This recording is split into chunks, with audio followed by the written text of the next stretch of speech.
Welcome to the Dixie Doggers podcast. We're here to share knowledge and heritage. We hope y'all enjoy. For the best cut gear in the business, get with Dave Williams at Southern Cross Cut Gear. Make sure to use code Dixie Doggers for savings on all your Southern Cross cut gear. www.hogdoggear.com.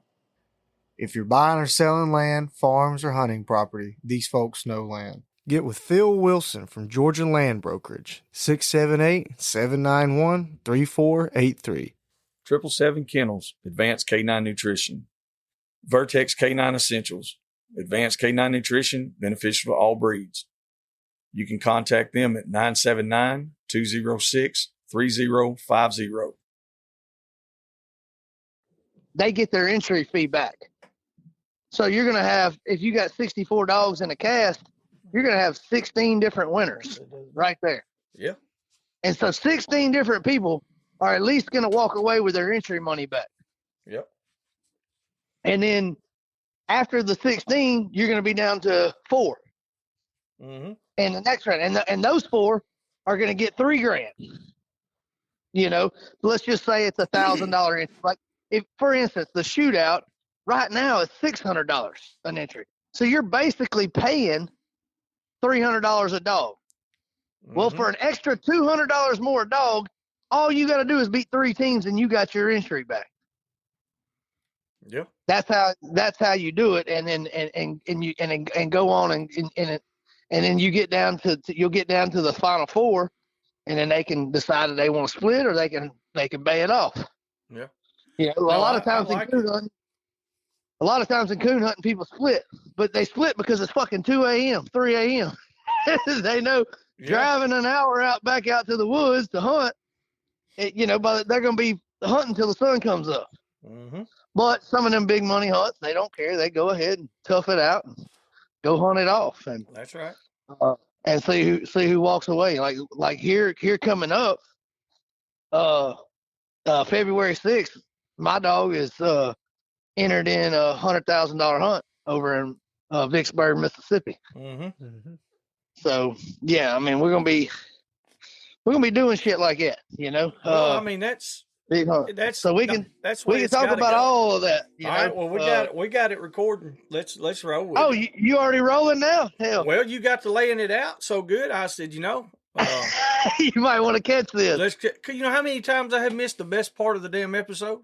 Because we're all just sitting there bullshitting, you know. Yeah, off the bat. Now, quick introduction to everybody. Hey, we're gonna do a little recap on this one. We've had Randy on before. He's always into something, got something going on. Randy with Top Gun Kennels, owner of Goose, co-owner of Goose. And now me and him, I guess we done got into coon hunting now. We partnered up now. Now he's getting out there and spreading his horizons because I think he's just tired of everybody talking shit, thinking that only he can do something with Goose. It seems like you're doing it with a bunch of different dogs, though, Randy. What's up with that? Well, this year in hog baying,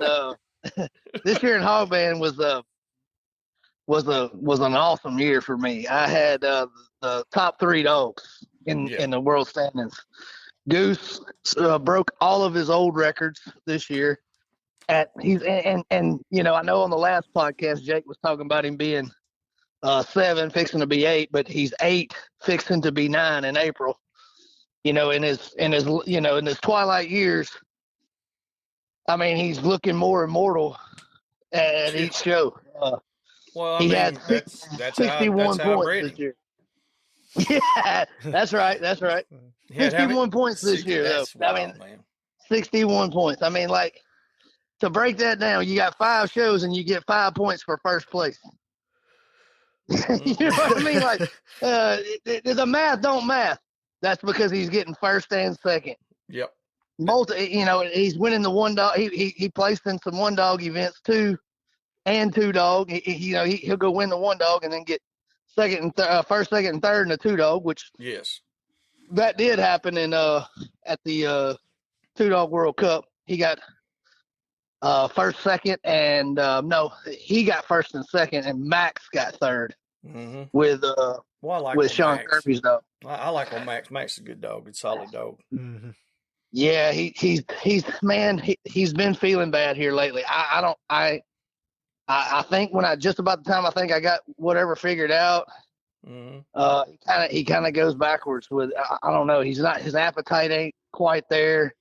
He's lost some weight. I've been like, he was really feeling bad at the show in January.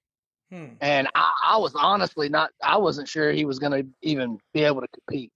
Wow. And I loaded him up, walked him into he walked into the pen in Old and Young and laid it down like nothing was ever bothering him. But I can tell there's definitely something going on. I'm cycling him on some antibiotics right now, and I'm having to put sardines in his food just to make him eat. So, not sure what. Ain't no telling. Not sure. We got a vet appointment scheduled. How old is he, Randy? Oh man, I'd be lying if I told you for sure, but I think he's older than Goose, right? Yeah, if Goose is 9, he's probably 12, 11, 12. That's what I was thinking. And that's what a lot of listeners don't understand, especially, and I ain't trying to harp on nobody, but you got those that talk shit, they're like, oh, my dog, blah, blah, blah. Some of these dogs that are doing these performances are older than your dog's ever going to make it in the woods. Yeah, that's a whole nother element. You can like these dogs, like most dogs don't have a career that long. No, that's what I'm saying. Yeah. I mean, especially in hog band, because let's just face it. I mean, like the things that they have to go through in order to be a dog that's worth talking about is it's hard on them. It's just hard. It's hard on a dog. Well, how many 60-year-old MMA fighters are there? None. Zero. That's the only correlation that I could put it out there. I mean, you have one. How old's Yoel Romero? 48. Yeah. But he's a freak of nature. Yeah, he's a freak. He's a freak. He's like the Cuban project, Yeah. So, but anyway, just to put it in perspective, it's like that. Those dogs that have that type of career, it's a lot of people like, oh, well, they're in a pen. Dude, it's still a 200-pound hog that they're dealing with. And 200's on the low side. Yeah. And the thing about it is, like, they're not getting away from it. It's in there. No, it's in the ring. No. That's why a lot of woods dogs, you see them, like, sometimes you cast them and they don't even go. Like, they're like standing at the gate, like, I'm not stepping in this thing where I can't get away from it. Well, I got a message just a minute ago. And I know I'm cutting you off. I do it all the time. I got a dog from you, a little female named Dove. Yeah. Well, my buddy John, he got a pup from us, and he came home. I think his neighbor or his family member killed the dog, basically. And anyway, so Dove, I told him, I said, well, take her. He lives like an hour away from me. We hunt down there with him all the time. Yeah. I said, take her and hunt her. He's like, man, you sure? I said, just take her and hunt her, put her in the woods. He's carried her. I think this is probably his 3rd time. He's bayed 3 times with her. Yeah. I just got a message a while ago. It said, man, Dove. I said, hey, did you get to hunt today? He said, man, Dove just bayed the shit out of a monster. He said, another dog came in there. They bayed for about 10 minutes. Bulldog missed, which it's a young green dog. Like it's his 2nd time hunting. And he said, but they're with him again. They got him stopped. She said they found his ass. And I told him, I said, well, maybe they'll get it done. He said, man, I'm so tickled with the way this dog bays in the woods. Mm-hmm. And that's a baying dog.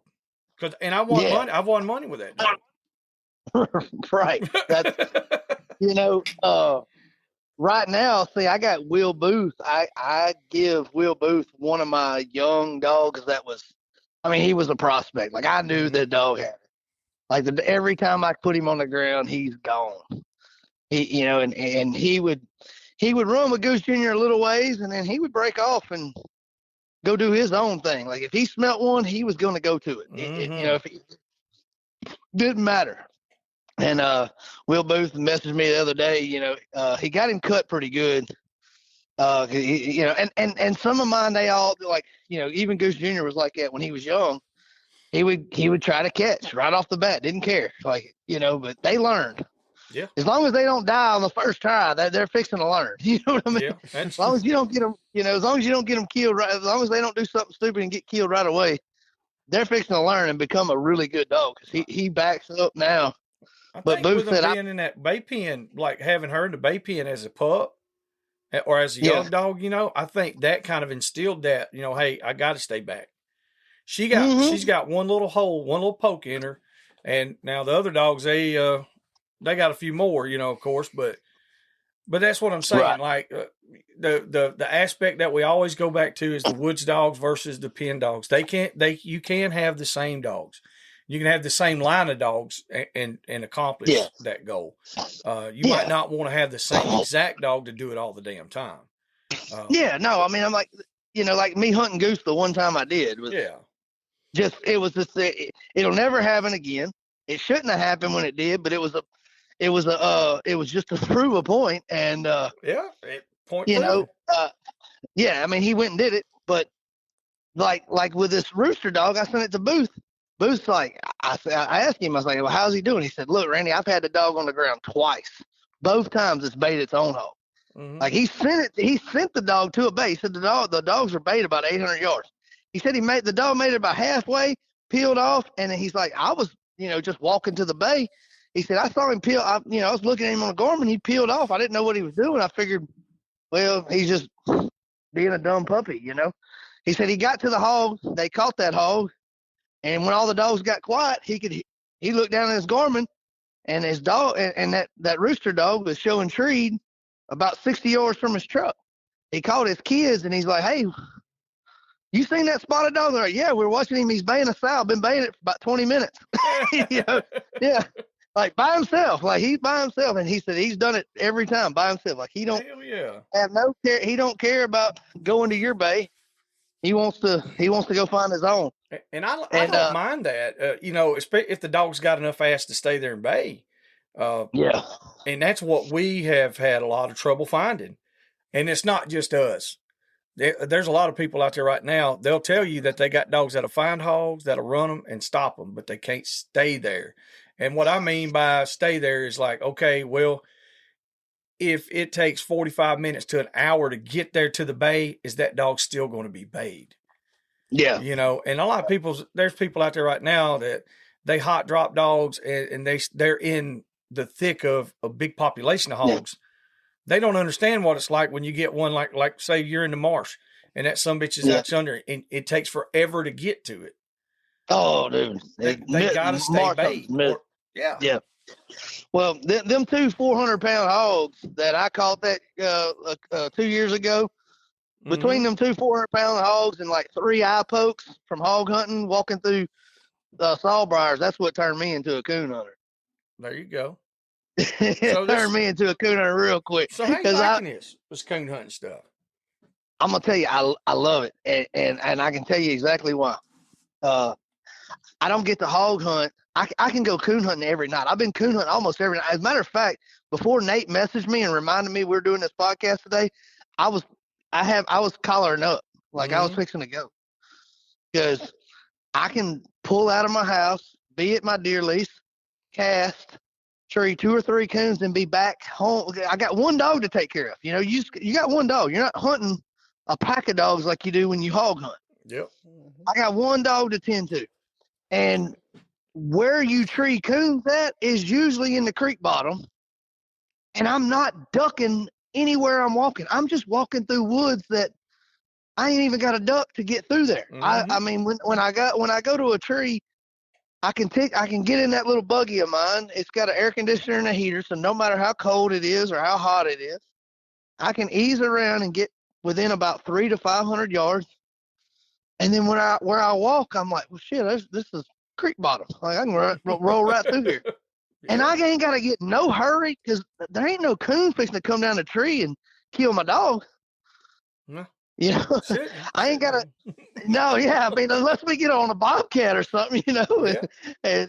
But like hog hunting, especially if you got the kids with you, something gets laid open. The kids are staring at their pet that they feed, and he's bleeding, and they ain't liking that. I mean, but I can take them. We can go out there and tree a coon, and I don't even have to shoot it out. I'll just look up there at it, hey, and then I grab the dog.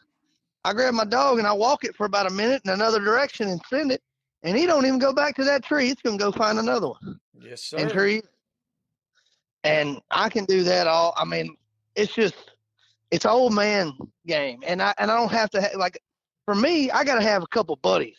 If I'm going hog hunting, I got to have at least 2 or 3 others that's just as committed as me to going in there and getting in a street fight with that pig that we're baiting.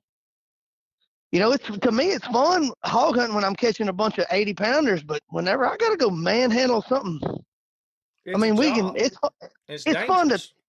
Only thing fun about hog hunting is talking about hog hunting. Because when you're in the midst of it, it is high stress. Like especially with the type of dogs I'm running. Like I'm running dogs that are going to be. We're usually going to be stopped somewhere within 300 to 600 yards where we started baying. Mm-hmm. Like if we jump a track, it's usually hot. And we're getting it. We're going to be there quick. And I want to get there quick because I ain't no telling what my dog's going to do. But that's why a lot of people have gone to those running dogs because they got enough land. They don't care if that sucker runs 7 miles and we finally get him stopped way over there and it takes them 45 minutes to an hour to get to him. That's the way we are now. It's more of an old man deal, Yeah. I mean, I don't have that much property to hunt. You get more hunt. You can definitely find more coon hunting property easier. Oh yeah. And I've had some coon hunters that have argued a little bit about it. They're like, "Oh, you just don't understand." Well, never said I didn't coon hunt either. I never said that. But like I do know it's harder to find enough land for me to turn loose a whole pack of hog dogs than it is to turn loose one long range badass coon dog. Right. It's easier to walk in there and get one hound off of a tree than 6 mean ass dogs in there on a boar hog, and you're trying to explain to a landowner that don't know you. You're split bait. You got all kinds of. It's just every time I've been hog hunting, something's gone wrong. Mm-hmm. I mean, it's just something goes wrong. So send me Goose Jr. and let me. I'm gonna put him to work. Yeah, I'll tell you right now. I almost sent Goose Jr. to Will Booth too because I know Will's got good dogs. I ain't got no good dogs. I don't believe that. He worth a damn. I don't believe it. Yeah, but if I could if I could get him collected, I really wouldn't mind doing it. I need to go down there and get him, get his go to take him to Houston and get him collected. And really, because I'm not doing him no justice. He is a very good dog, and he's a fun dog. Like he's the type of dog you can just take him. You ain't got to take your whole pack. Yep, I can take him. That's what I like. And man, when you hit. All you got to do when you want him back, hit that tone button 3 times, and hey, you ain't got to get out of your buggy. Just leave it running. Take you a nap, and all of a sudden you're gonna wake up because you're gonna hear that sucker hit the back of that dog box. Boom, because he loads himself. He'll load up on the top of that box, and then you can rig hunt him all night. You can just ride the roads until he bails. He's gonna bail. He's not gonna, he ain't gonna wait on you to stop. As long as you ain't going too fast, he won't get hurt. But you gotta, the only thing about Goose Jr. is you got to have him, he's got to go run a track for a little while. Mm-hmm. Because if you just start off the day now, if you've hunted him 3 or 4 days in a row, you don't have no problems at all. But if you ain't put him on the ground in a couple of weeks and you just put him up on that rigging box, let him try to win. Oh yeah. He's probably going to lie. He's going to lie to you at least once. He just wants down. Yeah. He just wants to get down and run. I got a couple wants to get down. And he'll lie to you then. But if you go bay one or go let him blow out some steam, let him hit he might hit a pipeline or something and run. And then if he don't pull off on a track, after a little while, hit that tone button about 3 times and he'll load right back up and then ride the road. And then you'll be fine with it. But he's fun to hunt. You know, when I do go, he's real fun because he's got such a good handle. Yeah, that makes a difference. He bays really good. Like if you get on a hog, he's got a real good stop rate. He's gonna stop him. He bays. He's one that's gonna put enough teeth on one he's gonna make that hog want to turn around and look at it.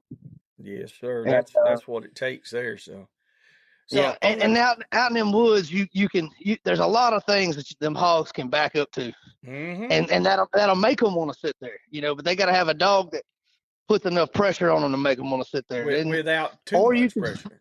Yeah, and as well, I mean, sometimes you got to have that too much pressure to make him stop at first. Yeah, it's all about who. It's really all about who gets the bluff on who. Mm-hmm. If that hog gets the bluff on the dog, he's just going to keep walking no matter what. Yep. If the dog gets the bluff on the hog, then that hog might sit there and let all them dogs bay because he don't want to get his butt chewed on, you know, or back leg or his nuts or whatever the case it is. But that's one thing I learned, you know, when we started dealing with the running hogs was it was easier to catch the big boar hogs after I ran them for about an hour. It was easier on the catch dog. It was just easier, you know. And so if we caught those green hogs, you know, where they hadn't ran at all, they just were like, hey, you know, fuck you, we're gonna get it on right here. Yeah. Man, it was always damn wide open, just like you said, shit going everywhere, high stress situation. I'd rather run. Yeah. I'd rather run them now. And I've got dogs I could just throw down and just go hang them if I want to do that. But I know a lot of young guys, and if they like doing that, that's usually where I'll send them dogs to.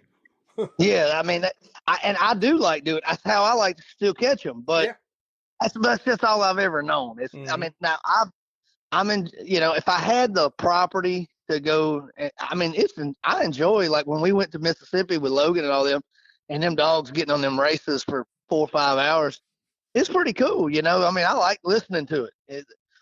But I hear it. I'm like, hold on, man. Let's tighten up. Let's get a little closer.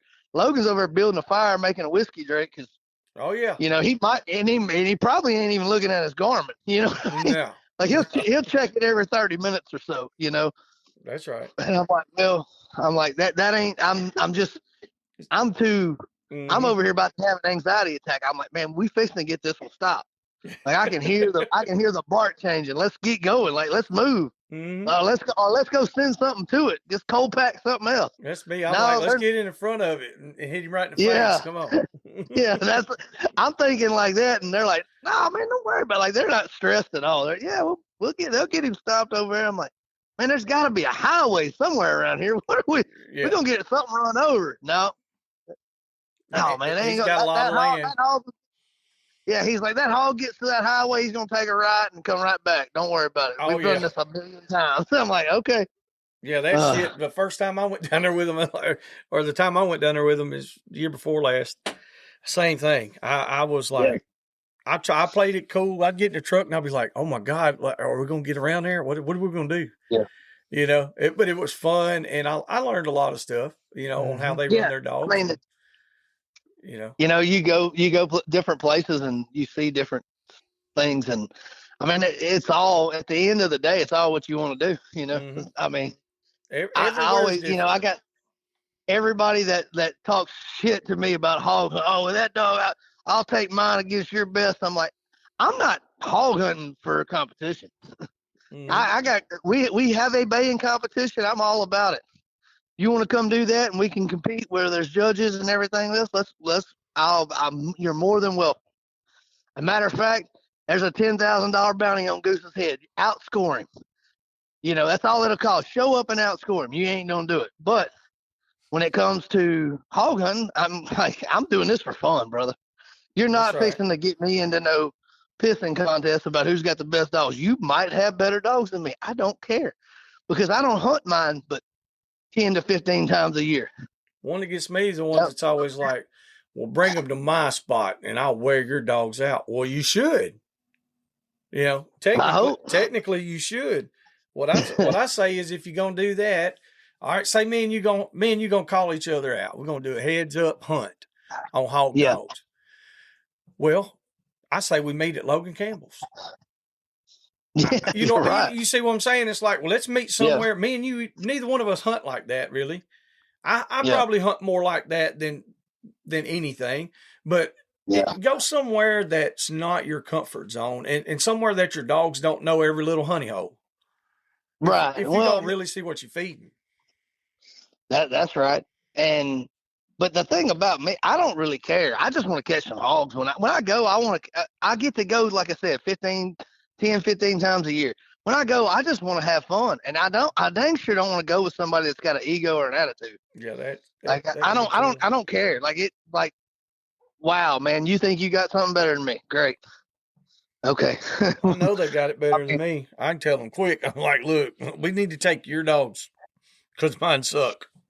Yeah. You know, but the coon hunting deal, man, that's a whole there's a whole lot involved in that, and it is, especially in the competition side. And I'm just kind of, like I said, I'm getting my feet wet in it.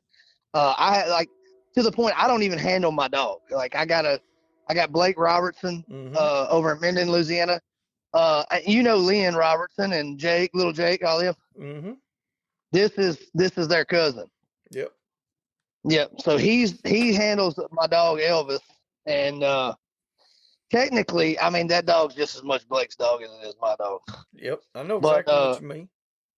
I may have bought him and paid for him and all that, but that dog, Blake feeds him every day.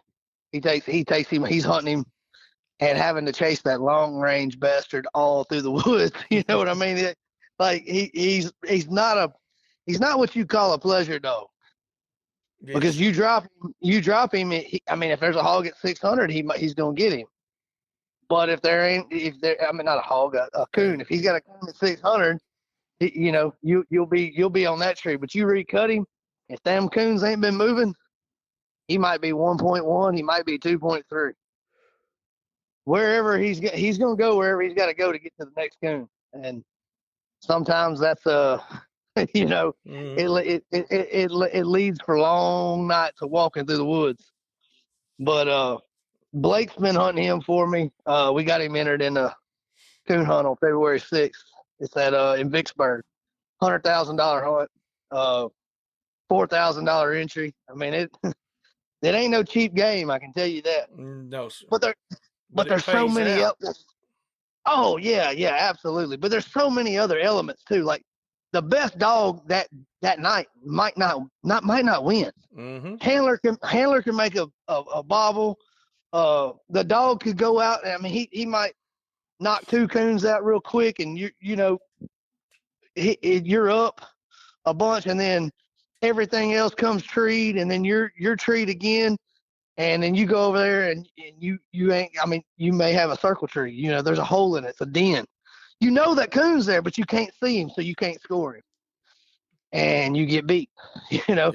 Or you get leash locked, and you walk the hunt out for an hour, and then there's some dog that babbles the entire time. It never shuts up. I mean, it's barking in the dog box from the time you're driving up, and it never shuts up. So that dog's always going to be struck for 100. Mm-hmm.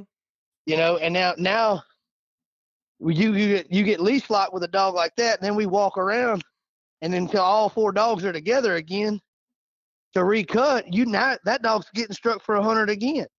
You're not going to, as long as that dog. All he's doing is talking. Yeah, and he ain't smelling no coon. He ain't running a track. No. He's just babbling. But they can strike that dog because they know he won't ever get quiet. That's a good handler knowing his dog.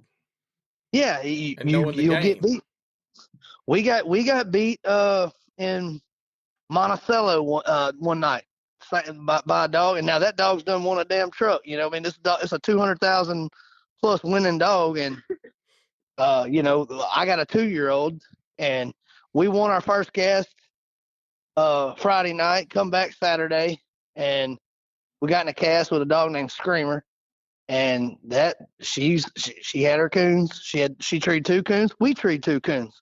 We just got outstruck. Mm-hmm. There was, it's not like we did anything bad or wrong. It's just that's and people don't realize that that's just how simple it is in hog baying too in the competition. It's not like you might not have won, but ain't like your dog's being bad. He just didn't. He didn't do one thing right, and you got eliminated. That's it. That's it's just, exactly right. And that's why so many people badmouth the competition side of coon hunting and hog. And you think that people bitch at hog hunting? Man, wait till you get to coon hunting. Mm-hmm. God Almighty! I think everyone I've been on, I'm listening to fucking grown men argue. Like, oh yeah. Oh, I'm like, they've been up here in these hills and have an uncle that's a judge, and then have two cousins on the same cast, and a brother now. yeah, So, you know what I'm saying? And then there's one poor old boy out there, and he's by himself in a 4-dog cast, and he can't win for shit. And next thing you know, they're whooping each other's ass out there. Yeah, I mean, it gets fired up sometimes, but like dude, this is coon hunting country. I mean, like right here, you can open the door and cut a dog right here off my front porch anywhere. And of course, we got some like Austin Gentry. He lives not too far from here. He's got some high powered dogs. Yeah, he does. At some good. He's a good handler too. There's that man, but I could go. There's Austin, a list of guys that live there. Austin's won a couple trucks, I believe. Yeah. And you remember Caleb Langston that comes to the bands? Yes, he runs with SMK. Mm-hmm. I think him and Austin are like cousins or something. They're related somehow or another. Yeah. But because Caleb said something, I was like, yeah. Well, I mean, now that I'm into it, I kind of know who the big names are in the coon hunting world. Like you got you Dustin Weed, that's one. I think he's the money winningest handler right now going. You get Dual Murphys and the Michael Wards. I've heard all the names, Mm-hmm. And what's pretty neat is most of the guys, when I pull up, they know me too, but they don't know me from coon hunting. They're like, wow, yeah, completely different. Like, man, you got that dog, that bay dog. Yeah, that's him. I've been on a couple hunts where we're walking and somebody, asked me, because I mean, obviously I'm going to be wearing a goose hat or a goose hoodie or something goose on, and then they kind of put two and two together. But so your dog's name is Elvis, correct? My coon dog is Elvis. Yes, sir. Now I got two here that I hunt. I bought a dog named Holly. She was from that Heather Island, Ike Hamilton guy. When they sold out all their dogs, I got a Gyp from them. She's like an 8-year-old. I really got her to breed and pleasure hunt, and I mean, dude, I got her delivered to Downsville at this past event, and I coon hunted every night when we were in Downsville. Yeah. we just went right there behind them chicken houses and treed coon. That's the good thing about it, man. You can find a place, man. I'm telling you. Yeah. We went out there and took Caleb, his boy, and me and Justin Cobb, and I think it was Ricky. Yeah, Ricky Campbell was sitting there, and we were talking. I said, I'm gonna go get my coon dog, and I'm gonna be treed in under 5 minutes. And he's like, I'll bet you $100. I'm like, I'll double it. Let's go. Right by them chicken houses? Yeah. Hey, we walked out there. I'm not lying to you. We sent the dog. The dog never even got out of sight. Up, treed. 50. Caleb Langston was videoing it. It was 52 seconds. Damn. He was treed. Hey, and Caleb's like, man, this can't be real. And I had that headlight and I shined up in that tree from right where I was standing, from where I cutted her. I hadn't even taken a step. And she was treed. And when I put my light up in that tree, you could see them eyes. Oh, hell. I said, oh. So Justin shot the coon out, and Caleb's little boy and Caleb brought that coon back up there and threw it down. Right there at the You should tell Ricky cook some gumbo. Yeah. I was like, go ahead and skin that sucker and make us a stew here. Hell yeah. No, that's good stuff, man. I'm glad to see that the transition, to be able to be open enough and say, hey, I'm gonna try something new, because I'm a little bored. That's I ain't what I gonna was lie going to to you. say. The Doing the same hog thing band, over and over. it is like, what am I gonna do? Go win another world championship? I mean, dude, don't get me wrong. I'm impressed every time that dog does something. Like every time I turn him loose, he finds a new way to impress me. Mm-hmm. He really does. Like I would have never thought that he could have gotten to 60 something points at the age he was. And I mean, he did it and then turn around like he's looking back at me at the end of the year like, don't slow down. Like don't pump the brakes on me. I got it. This last show here in January we just had, probably my worst results I've gotten out of that dog. He's still in the lead. You know, he's still got 12 points on. He's still winning the world championship right now. He's number one. But his was probably his worst results. He got 5th in the 2-dog, but he won the 1-dog. Got 5th in the 2-dog. Like normally I can't name a time in 3 years where he hadn't been in the top 3 of the 2-dog. Oh no, every single time. Yeah, exactly. Every single show for the last 3 years, he's top 3. Well, this time he got 5th in the 2-dog. And we ended up him and Fanboy called out, drew a turd and called out. I mean, it happens. But we ended up winning the 2-dog cup. But the beating that Goose took in that 2-dog, like if you'd have seen that first round, the hog stepped on his foot and he couldn't get up and just mauled him. The whole time, Fanboy's doing his job. He's got him by the ear, like he's dish ragging his hog, trying to pull him off a Goose. Hog ain't even paying no attention to Fanboy. He don't even care. He just wants to. He's just literally trying to kill that dog that he's standing on top of. He stood on top of him for a good 10 seconds and mauled him.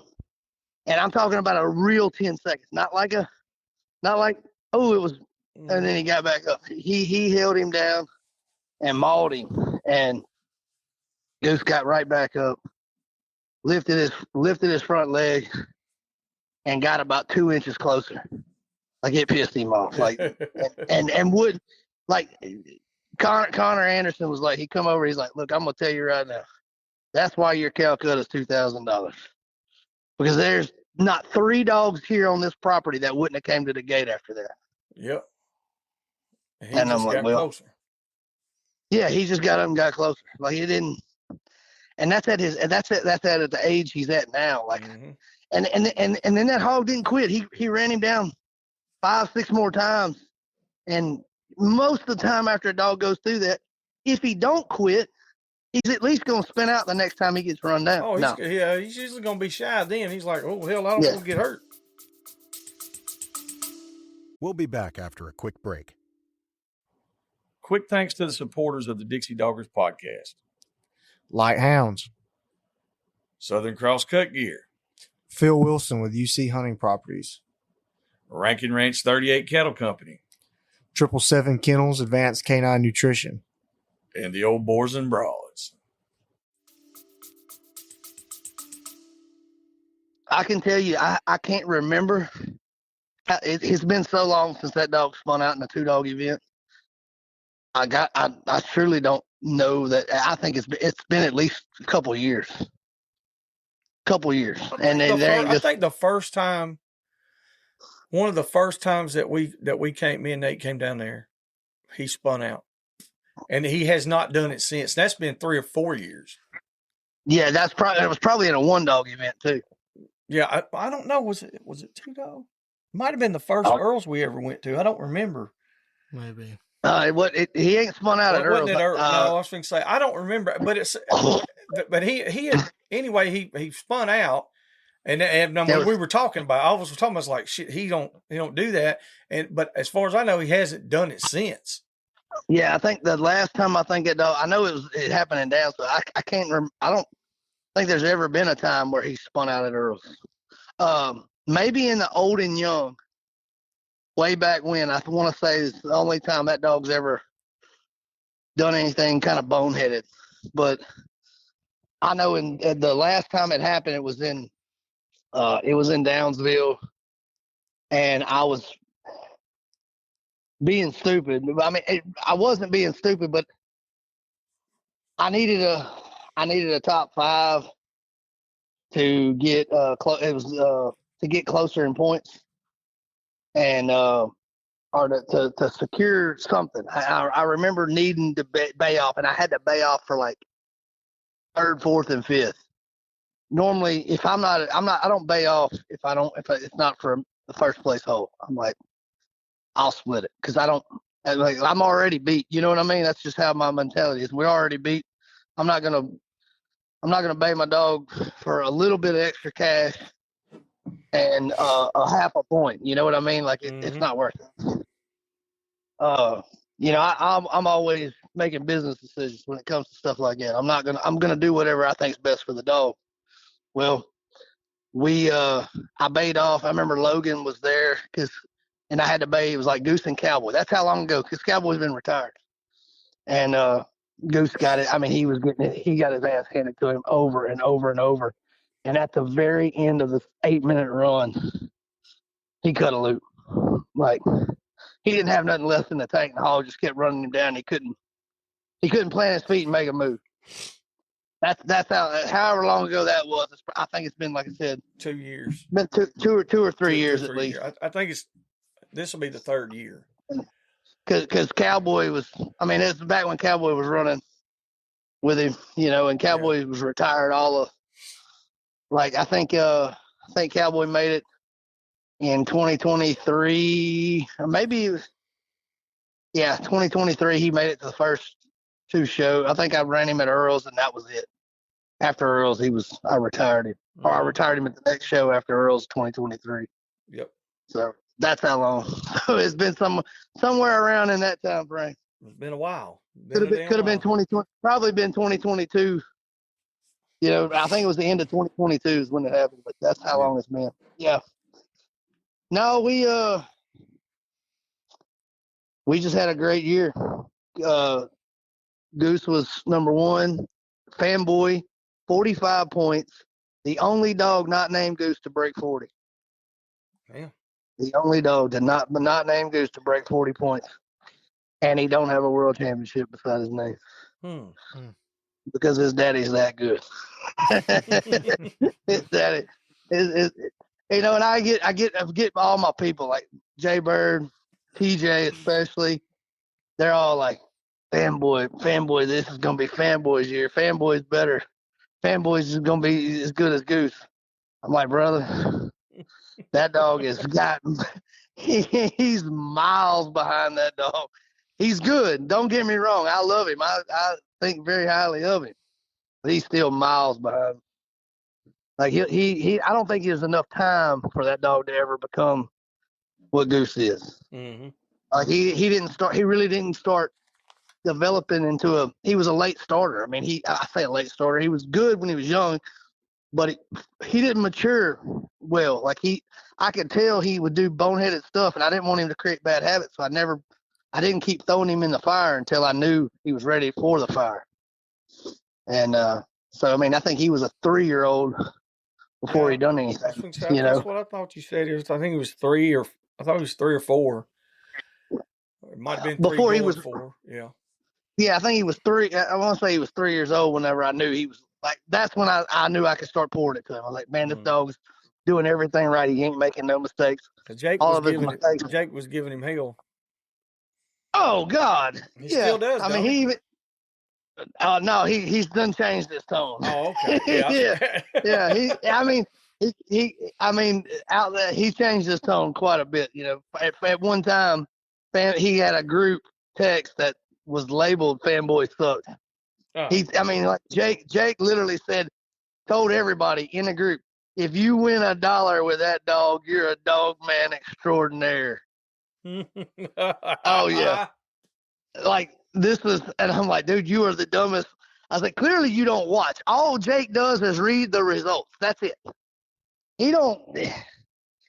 If he paid attention, I think he's got a eye well enough to understand. But he either doesn't pay attention, or he's just delusional, or he likes creating controversy. I ain't sure which one it is. It may be a combination. Yeah, but the way he explained the last podcast, I listened to y'all's last podcast. Jake's done. He's like, well, Randy got 3 out of the top 4. No, man, I got the top 3 holes. I'm 1, 2, 3. That's what it was. It wasn't 3 out of 4.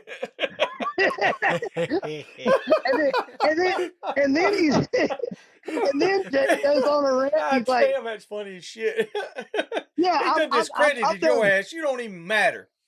Yeah, I was like, man, just say what it is. The truth sounds good enough. Listen, Jake, I that's my buddy too. And I know y'all are good friends. It's funny because sometimes he'll say shit and he's like we were doing one podcast and some of the guys had come to Uncle Earl's and I told him, I was like, well, they came in. He's like, well, man, you should have brought them up there where they could have talked to somebody, that's involved in all this stuff. I was like, I was talking to him. The fuck do you mean?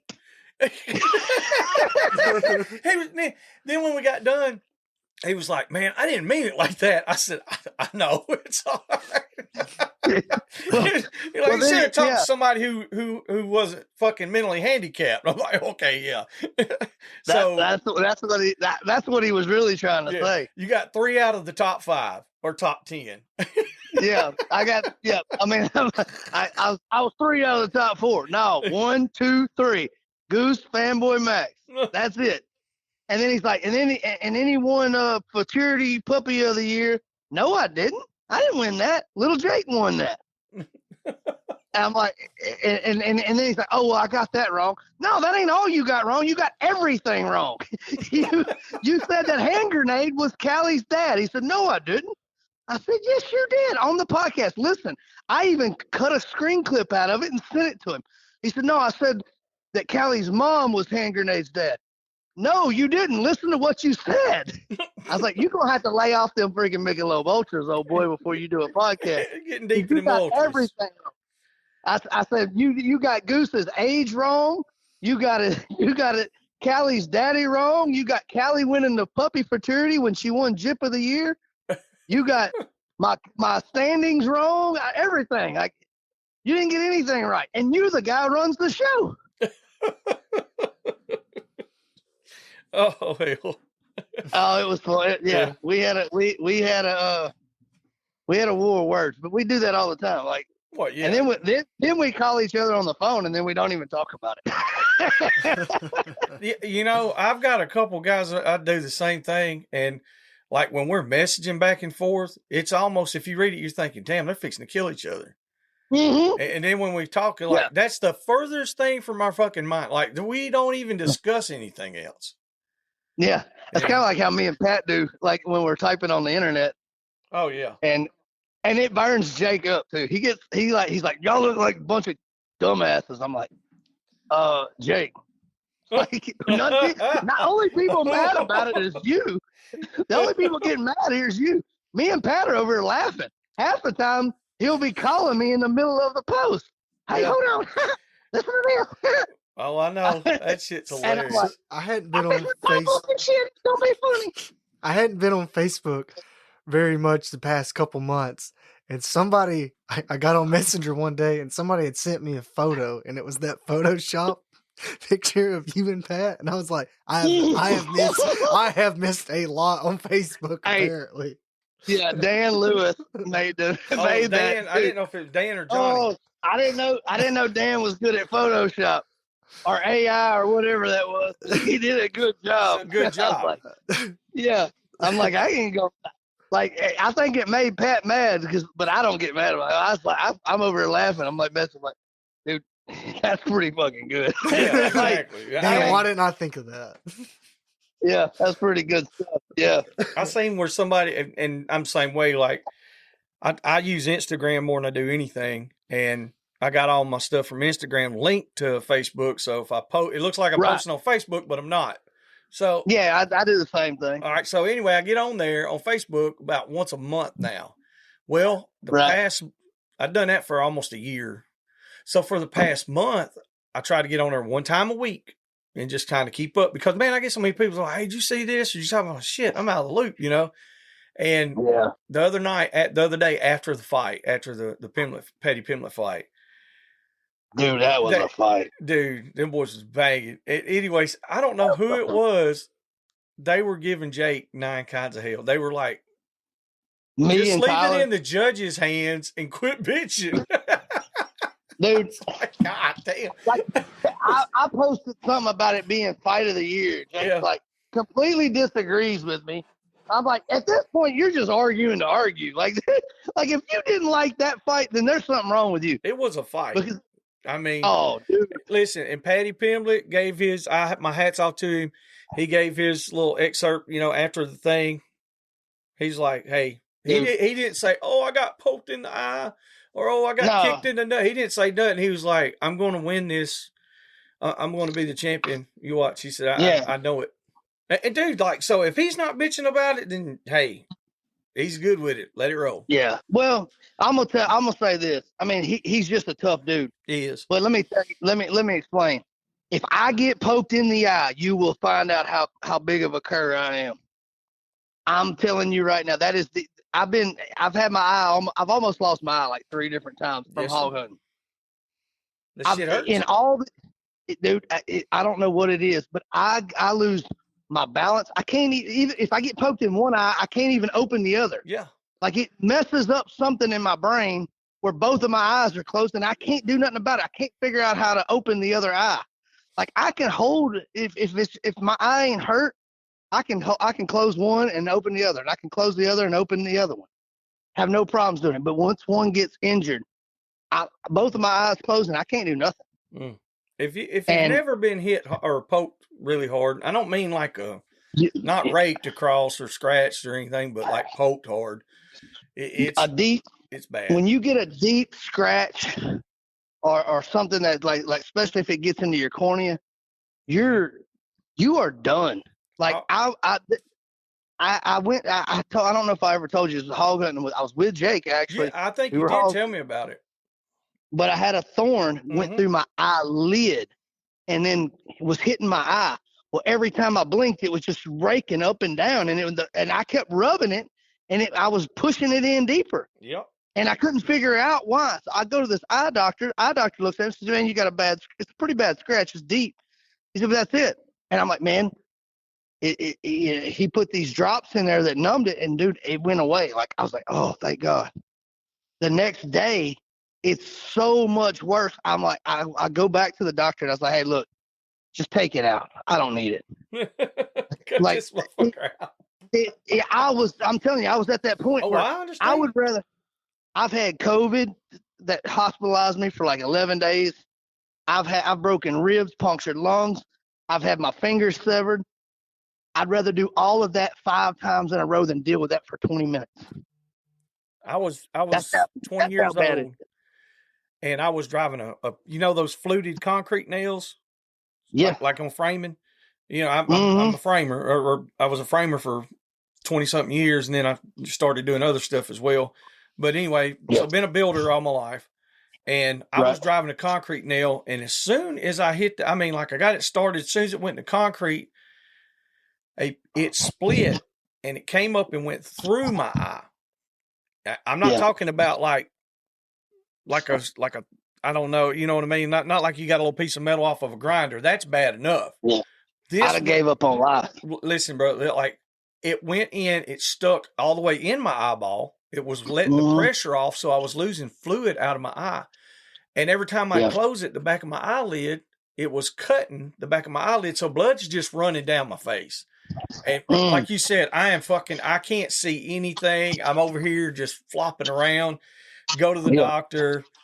We go to an eye doctor anyway. I wound up having to wear glasses, and I still have them. I don't wear them now, but of course. But like I said, unless somebody's ever had some serious damage, you don't understand how detrimental an eye poke is. It 100% changed that fight too. Yes. Like, granted, like Justin Gaethje, I know he didn't I don't think anything is intentional. Like, I don't think he's not a dirty fighter by any means. But close your damn fist. If them referees and them whatever the referees would start. I'm not talking about taking points. I'm talking about disqualifying fighters. Yeah. Right then. Yep. I can't tell you how many countless rounds of sparring I've ever done. You know how many times I've been poked? 0. Mm-hmm. Because we close our damn fists. Yep. When you throw, like, there's no the only time you have your hands open is when you're grappling. Yeah, I don't understand that. Like from a boxer's point of view, I mean, I don't understand why you would ever have your hands open if you're standing up. But like you said, unless you're grappling or wrestling, that'd be different. But if you're striking, why would you have them open? Dude, it's a defensive. I guess they feel like they can block better or whatever. Most of the time, like Gaethje caught Patty with his thumb on that last one, and that's the one that really messed him up because the refs didn't stop it. They just thought they didn't know that they didn't notice anything. They didn't see it, and man, the instant replay showed it. It was bad, and like Patty was winning that round until that happened, and that round he lost. I don't think Patty deserved to win by any means. I'm just saying, that fight, those eye pokes changed the outcome. Yeah, I agree. And like you said, Gaethje is the better. I mean, he really is. He is the better striker. He was the better fighter that night. Patty said the same thing. If that guy is saying the same thing, if he says, "Look, he was just he was better that night." Yeah. Every dog has its day. Legitimately. And that dude, I can tell you this, Patty was the tougher fighter that night. You ain't lying, because that sumbitch, he could knock him out. Dude, and Gaethje hits hard. Well, that's what he said as soon as it was over. He said, he's right. He's a scouser. He said, this dude is that scouser ain't getting knocked out. Yeah. And I think that Patty has the ability to beat Ilya. Oh, yeah. I mean, I don't think that I ain't saying he's a better fighter, but I think his size and Ilya does utilize the grappling a lot in his fights. Mm-hmm. Ilya hits like a truck, but I'm just saying the size difference between Ilya and Patty is big. It's a big size difference. Hell, Patty looked bigger than Justin. Yeah, Justin's a pretty big guy, but you look at how tough he is, though. Like you said, that changes a lot of shit. I think Ilya can KO anybody, but I don't think he can KO Patty. But I think he's gonna knock.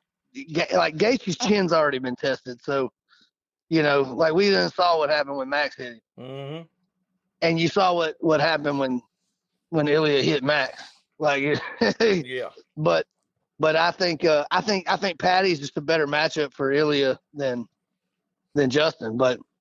Justin's a bad matchup for Patty. Like, yeah, he's a tough dude too. Mm-hmm.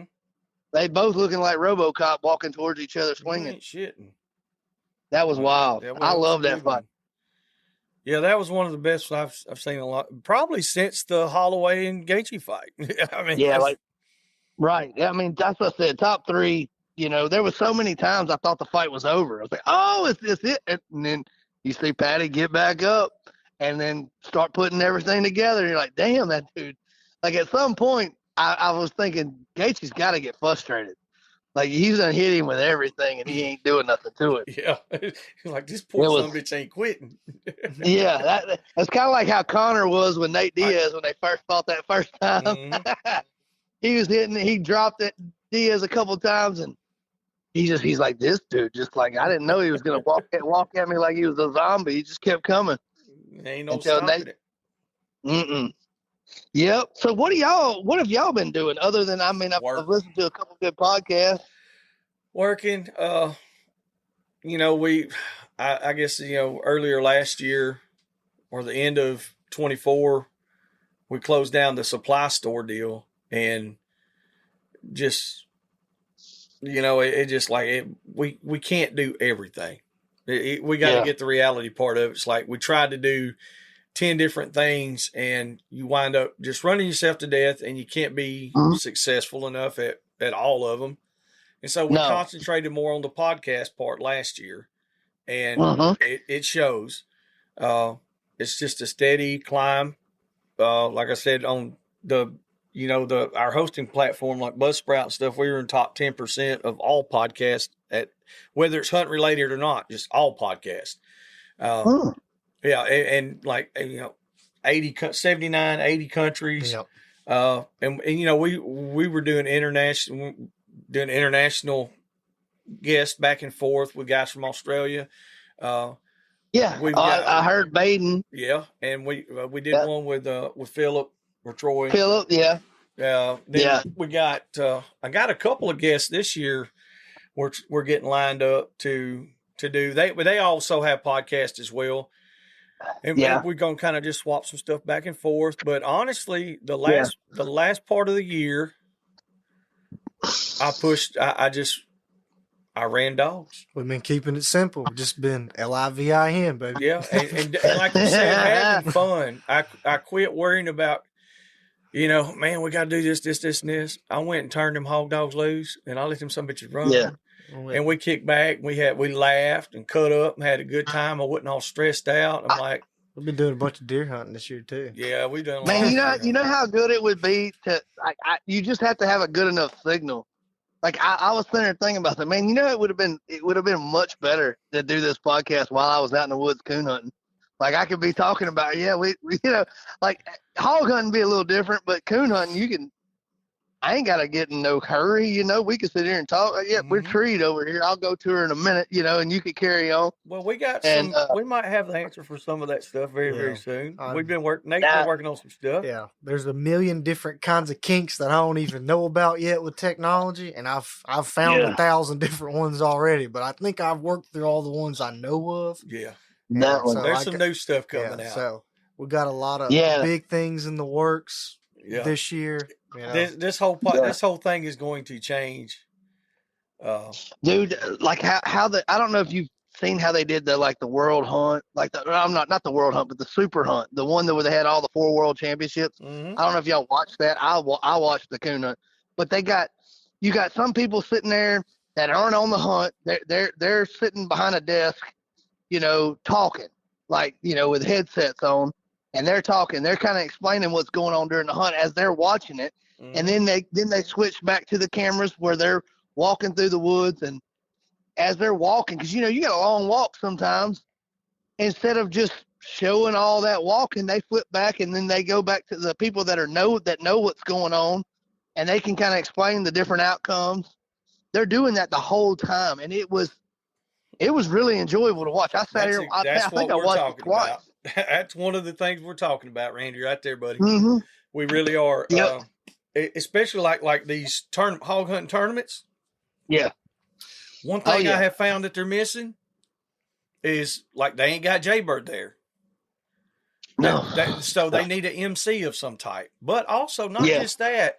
In order to get it out there, like the coon hunting world and the squirrel dog world, all the competition sides. Yeah. They like you said, they put their stuff out there. It's they have a TV crew going, it's like, okay, they let people know what's happening. It's filmed and they have people explaining it. It's like ESPN. It's like sports. 100%. It is. So it really is. That's what we got to do. Yeah, but they got a team and a staff and a bunch of people. Yeah. Y'all just got me, sadly. I'm sorry. we're Jake is talking about doing that at Earl's, getting a media team together and going full-fledged, and me and him kind of talked, and I was like, look, man, I said, I don't believe you're going to be able to charge for the first year. I think you need to do it for free and get everybody to watch. Mm-hmm. And then maybe next year you can find a way to, set up where you pay a subscription fee and you can watch the week of Earl's, even if you're not there, you can watch everything, kind of know what's going on. Matter of fact, they'll know more people on the TV would know what's going on more than I would, because I'll be sitting in my camper not listening. Yeah, not listening to something. I'll be tending to my own thing. Mm-hmm. But it could be something I could go back and watch and I think it's going to be a good thing for us. I think this new format. See a lot of it on Dixie Ogres this year. Yeah. Well, since I've been doing the coon hunting, I've talked to Jake about possibly changing this format from the, like at the 2-dog shootout where we do you pick one, you draw one. Mm-hmm. We're talking about possibly doing a different format and doing it like a coon hunt, breaking every dog down into groups of 4. So you have, everybody draws out, and they, we go out and draw 4 dogs, and then those 4 are in a cast, and then the next 4, then the next 4. He has to limit it to like 64, but that would be perfect for something like the shootout, because that's about the numbers you're gonna get. I really agree with that, especially like you said on the shootout stuff. And I think and maybe later on the pro side of things, I think it could. I think it's something that we could put into effect even at Uncle Earl's, and instead of having just an open to have like these. Okay, this is a 2-dog pro, and because there's times where you get certain people that they'll bring dogs and they'll run them in a 2-dog. Okay, right. But they're running against pro dogs, and there is a difference. I'm sorry, just because your dog will bay a 10 for 2 minutes doesn't mean it'll be a 10 for 12 minutes. Yeah, that's a difference. That's right. A huge damn difference. And I think that line right there, and it's also, and I explained this to, Alan Adams. I was talking to him, and he was, well, do this, and this. I said, look, time is the issue. Time. I mean, it's already you're already pressed for time. Right. And that's you can't bay hogs 24/7 for the whole week. Right. And there's been times where it's been like that.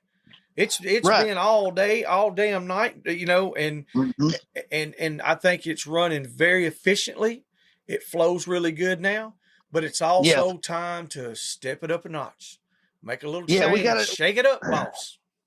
Yeah, that's what I run this idea by Jake. Now, I hope we make Jake think it's his idea, because as long as he thinks it's his idea, I don't have to, he'll actually put it together and do it. But I explained it.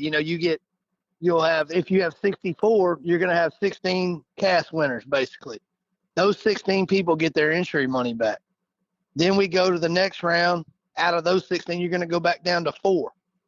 And then those 4 will get another entry pay. Like, basically, you'll be, if we do it by $1,000 entry, you're looking at, if you get to the final 4, everybody, those guys made $3,000 profit. Mm-hmm. The top 16 they're not out $1. They all they're out is the money that cost them to drive there. Mm-hmm. They got their entry money back. I'm telling you, it's gonna it will make a huge difference. It will make a lot more people happy. You're not gonna have as much disappointment, because right now, let's face it, there's 3 people that go home happy: first, second, and third. That's it. Yeah. No, you're right. There's 16 dogs, 16 different teams that are worth talking about in there. Mm-hmm. They did good. They just didn't get through a round, or they drew a bad hog. Something happened. I think we were number 11 last year in the 1-dog. No, we played 6th or 7th with Chaos and 1-dog. And the year before we were 12th. Okay, well, 6th or 7th anyway. And what did you get for 6th, 7th, and 12th? Nothing. Exactly. It cost me. Not even a head nod. Yeah, it cost me. And it was one of those deals where I got a bad hog. One time I feel like I got a bad call, but hey, it's in the hands of the judges. The night before, I got a good call. We was all laughing about it. It was like, shit, I seen it. I think you seen it. Jake seen it. The judge didn't see it.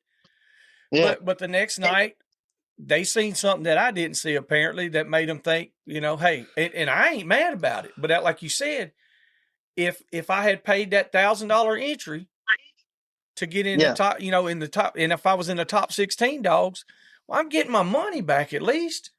Yeah, you ain't spent nothing. You got to have fun. I've been like, hey, shit, we good. Yeah, but think about it. You got 6th, 7th, and 12th. You, at that point in time, you've made money you broke even 3 different times instead of losing. Mm-hmm. That's what it changes, and I think it makes people.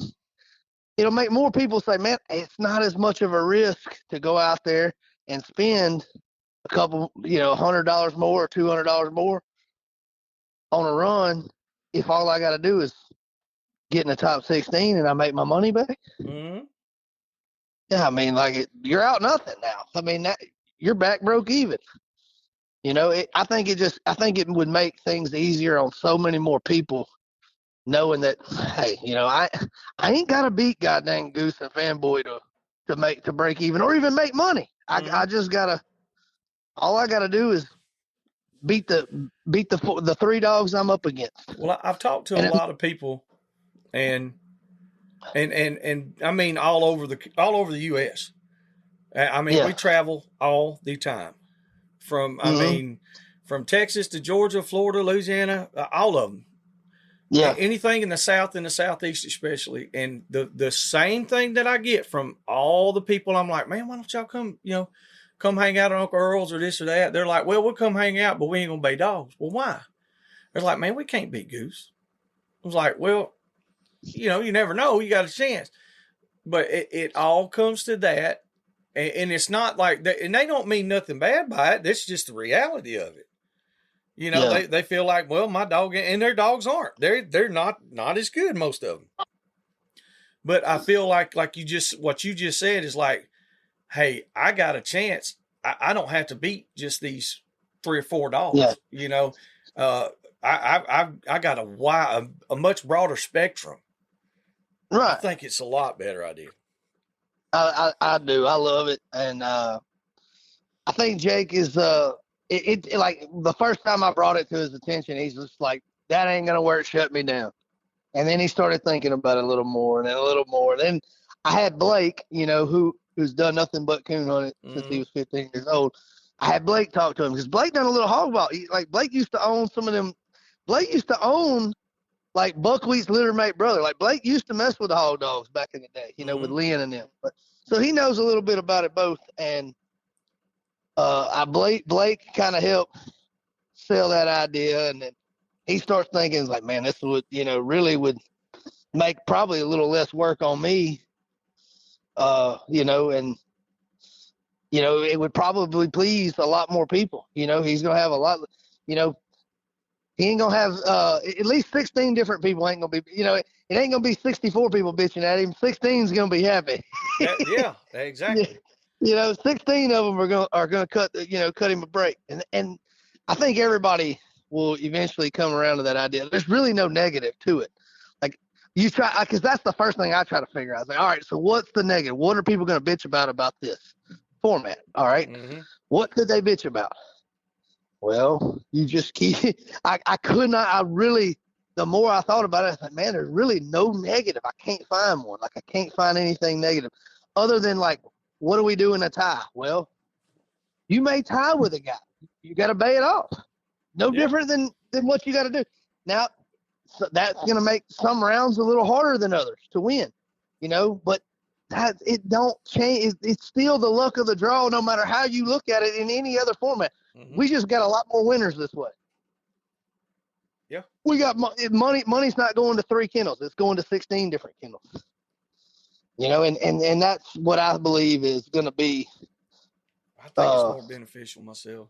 Yeah, I see it. I mean, obviously this works with one group of hunters.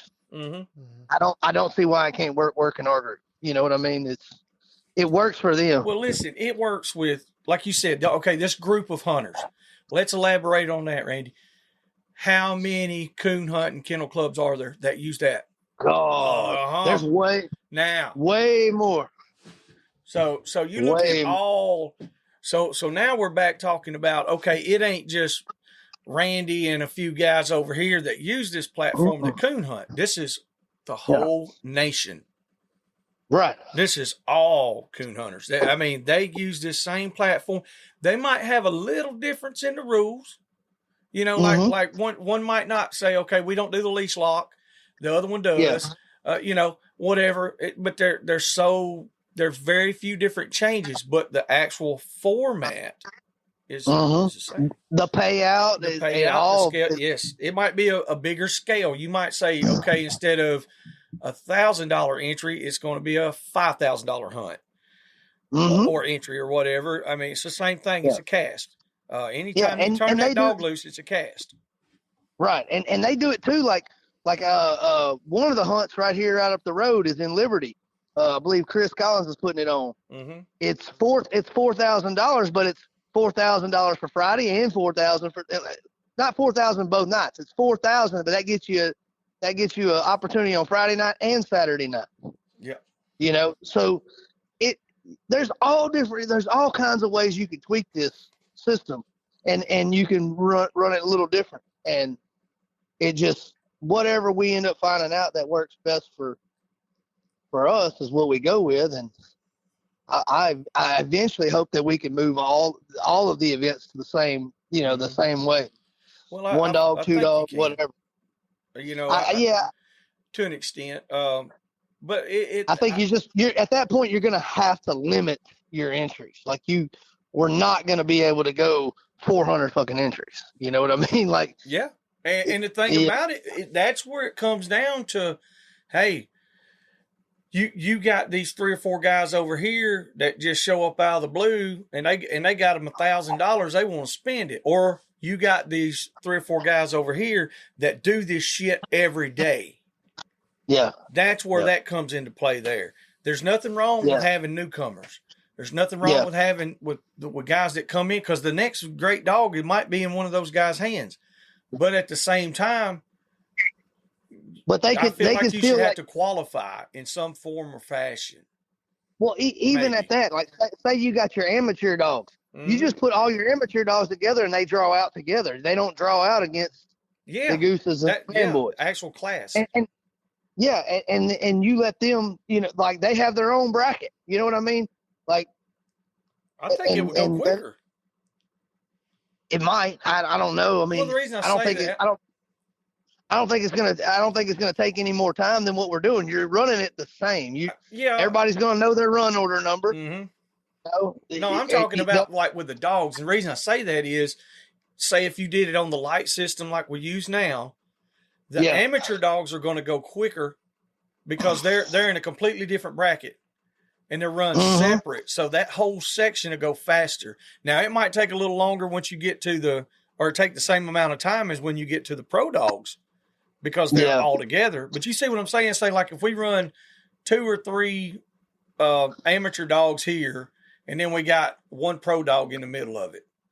Well, these amateur dogs, they might ding out real quick, and then the pro dog's going to take a little longer, and then go back to the amateurs. I think the class will go faster overall. I think you just brought up one point, though, that I just noticed, that it probably would take longer, because since you're only competing against 4 dogs, a 9-9 might win. Mm-hmm. So we can't light you up. You know what I mean? So that might take longer, and it might not be a thing we can do at Earl's, but I believe Downsville, and I believe the shootout would definitely be a good place to implement that. And maybe we can figure out how it's going, and then figure out a way to implement. I definitely think the shootout for sure. Like, I mean, you're already paying, damn near that. You're already paying $600. You're paying $600 a team. Mm-hmm. So basically, you're paying $300 a dog. Now, what we're doing is asking people to pay $200 more per dog, but all you got to do is beat 3 teams. Instead of and then 60. you got your money back. Mm-hmm. You're not out your entry no more. Right. And you do your early round and late round. You do 48 early and you do 16 late. And then you turn around and say, man, like Goose and Fanboy drew a turd hog called out. I bought them a late round entry. I can put them right back in. And you can, and that's the same for every team. So now you got to beat them twice. Don't they do that in rodeo as well? Yeah, they got early round and late round. That's what I'm saying. All these other formats, and we always compare it to a rodeo thing. Yeah, a rodeo. You got early rounds and late rounds. So I'm just giving you some sticks of wood to put on that fire for Jake. Oh, I love it. I need it all. Hey, by the way, in case you haven't noticed and looked on Facebook in the last, couple weeks, SMK is leading the kennel of the year right now. Yeah. Oh, listen, I talked with Johnny. Yesterday morning or this morning, I can't even remember. I think it was yesterday morning. Mm-hmm. And we're just talking about the, social media and stuff like that. And the Instagram, linking it to Facebook, and me and you do the same thing. And he does his, I think, is a little backwards. And I said, well, try it that way. He said, well, man, Randy said the same thing as far as, going from Instagram, linking it to Facebook. We had a good conversation, and he's got some good videos. And I seen that he's leading the Portsmouth Kennel of the Year. And if if you will listen or think back last year, before season actually started, me and Jake were talking, and he asked to have any predictions. I told him, I said SMK this coming year. And so I'm even if they didn't, I was like, I'm rooting for him, man. I just guys I'm put rooting in the for work, I'm rooting for him. I always say you can't beat me because I'm cheering for you. You know what I mean? But I really like what people have. I don't think everybody understands this and knows this, but Donnie, they're a team, but they know their dogs, and they're not kennel blind, so to speak. Like, they know what they're good at, they know what they're not good at, they know what's good. They know the thing, they know what, and they know how to pair their dogs now. Yep. Like they've learned at a rate that's much faster than the rest of the competition, and that's why they're where they're at. Like, they've figured some things out. They figured out the bloodlines, how to breed, what they're looking for in a dog, and how to pair it with the other dog. They've done all that. They got good sense about it. Like, they're not like some people. When I walk up there to the gate and I look at the run that they're running, I'm thinking to myself, like, what in the world would have ever made them think that was a good idea to put them two together? But when like Johnny and them, like, he's always got a valid reason as to why he thinks, well, we're going to bay on these red tag hogs, and these hogs tend to face up to the dogs more. I know I can run a little rougher pairs on these, and if everything goes right in round 1 and 2, and I make it to the 3rd round, now you're really going to have a hard time beating me, because my dogs have done got backed up and they're ready to bay now. And if they get that eliminator hog, there's a real good chance they don't try to catch it. And they understand those things, and that's why they're right there where they're at. I always call Johnny, but it's a team. Like I just always give Johnny hell. But Donnie's putting in all the work at that bay pen, and they've really come a damn long ways, man. I'm happy for them. Yeah, I mean, me too. Media, hey, y'all go! Everybody out there listening, go check out Size Matters Dogs. Yeah. That's on Instagram. That's Johnny. Y'all go check our buddy out there. And I really wish, like, I was, like, when I was peaking at my social media, like, and I was doing a lot of all that stuff. That was like, I've been so bombarded between work and then starting the coon hunting deal that I really haven't I haven't focused a lot on. Normally I always have two damn stories a damn week, on my Instagram, and at least a new 1 to 2 videos a week, and a story every day. Mm-hmm. I ain't been doing that in 3-4 months now. and Johnny's doing it every day. He's tagging, and I'm like, man, I ain't even had time to comment, reply. Yeah, he's putting them up there. Which, I mean, I get it. This year, that was kind of I'm not going to say like New Year's resolution, because that's not what it was. It was like, okay, what can we do to improve? So I was like, Nate stays so busy with the podcasting and all the media side of it, setting up everything. And there's a whole lot more shit that goes on than what anybody knows. So I was like, well, at least I can do is I can post to Instagram. And link it to, which I do the TikTok stuff a little bit, but it's, man. I hate it. TikTok won't get an ounce of my business. Yeah, that's one of the things. It's almost like it's a waste of time for me. But anyway, so it's like, I get it. We started posting more. And then when I started posting a little more often, I started seeing Johnny. I was like, first I didn't even know it was Johnny. As I said, Size Matters. I was like, well, who is this? And I got noticing, I was like, damn, he's posting every day. Damn, he's posting a couple times a day. I was, this boy bad. Yeah, man. no, he's really like Johnny's I think I think he's the one doing all the social media stuff. It says size matters, so I don't know. It could be Donnie. It could be Natalie. I know she does. I know she kind of gets on there and does some things too. I'm not sure, but and they got Caleb, who's been kind of helping them out with a lot of things too as well. So, Yeah, I mean, like, dude, I mean, I like what they're doing. I wish I was more engaged right now. It's just I haven't been, and I'm gonna try to get back to where I'm engaging them a whole lot more and trying to help create their brand, help them create their brand as much as. I mean, not that they ain't already, it's created. I'm not saying anything like that, but anything we can do to help, But, oh, yeah, like you can, there's always room for improvement, and it doesn't hurt to, to give somebody a little shout out or whatever. Like I said, we've been blessed. We never tried to blow up real big or none of that. We tried to stay at a steady, just a kind of slow and steady kind of win the race deal, I didn't want to flame up and blow out. And we've been really blessed to just stay at that steady climb. And but there's times where it's like, damn, man, you'll hit a stalemate and you'll stall out. And we didn't really have, like you said, we kind of had to learn all this stuff on our own. Yeah. And now that I've learned a few things and you've learned a few things, Nate's learned a few things, like, why not try to help somebody? Why not be like, hey, dude, try this right here. It worked for us. Yep. Because he said he's got a few I ain't going to say shitty responses, but like he said he thinks other people haven't been so welcoming about it. Dude, that's even better. The ones that don't welcome it, that run their mouth and talk about it. Yes.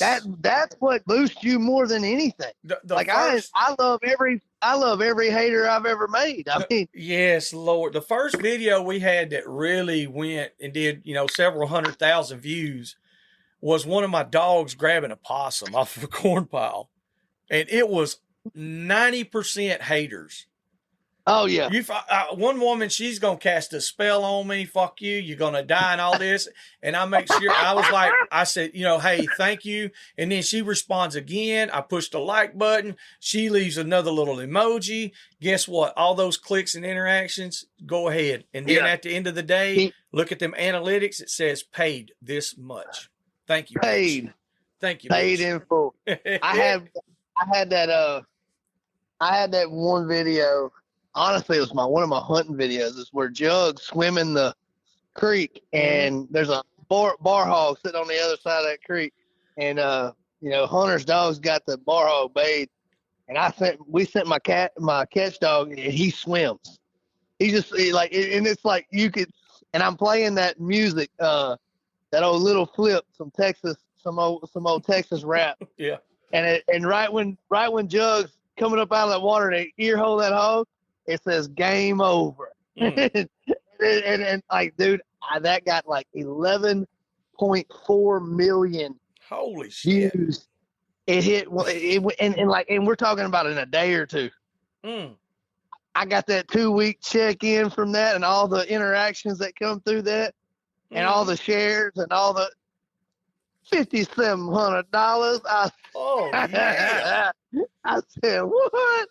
Y'all don't mind. That's what I'm talking about. That's my boy. Yeah. I taught him everything he knows, y'all. When the meta checks come in, that's when you love it.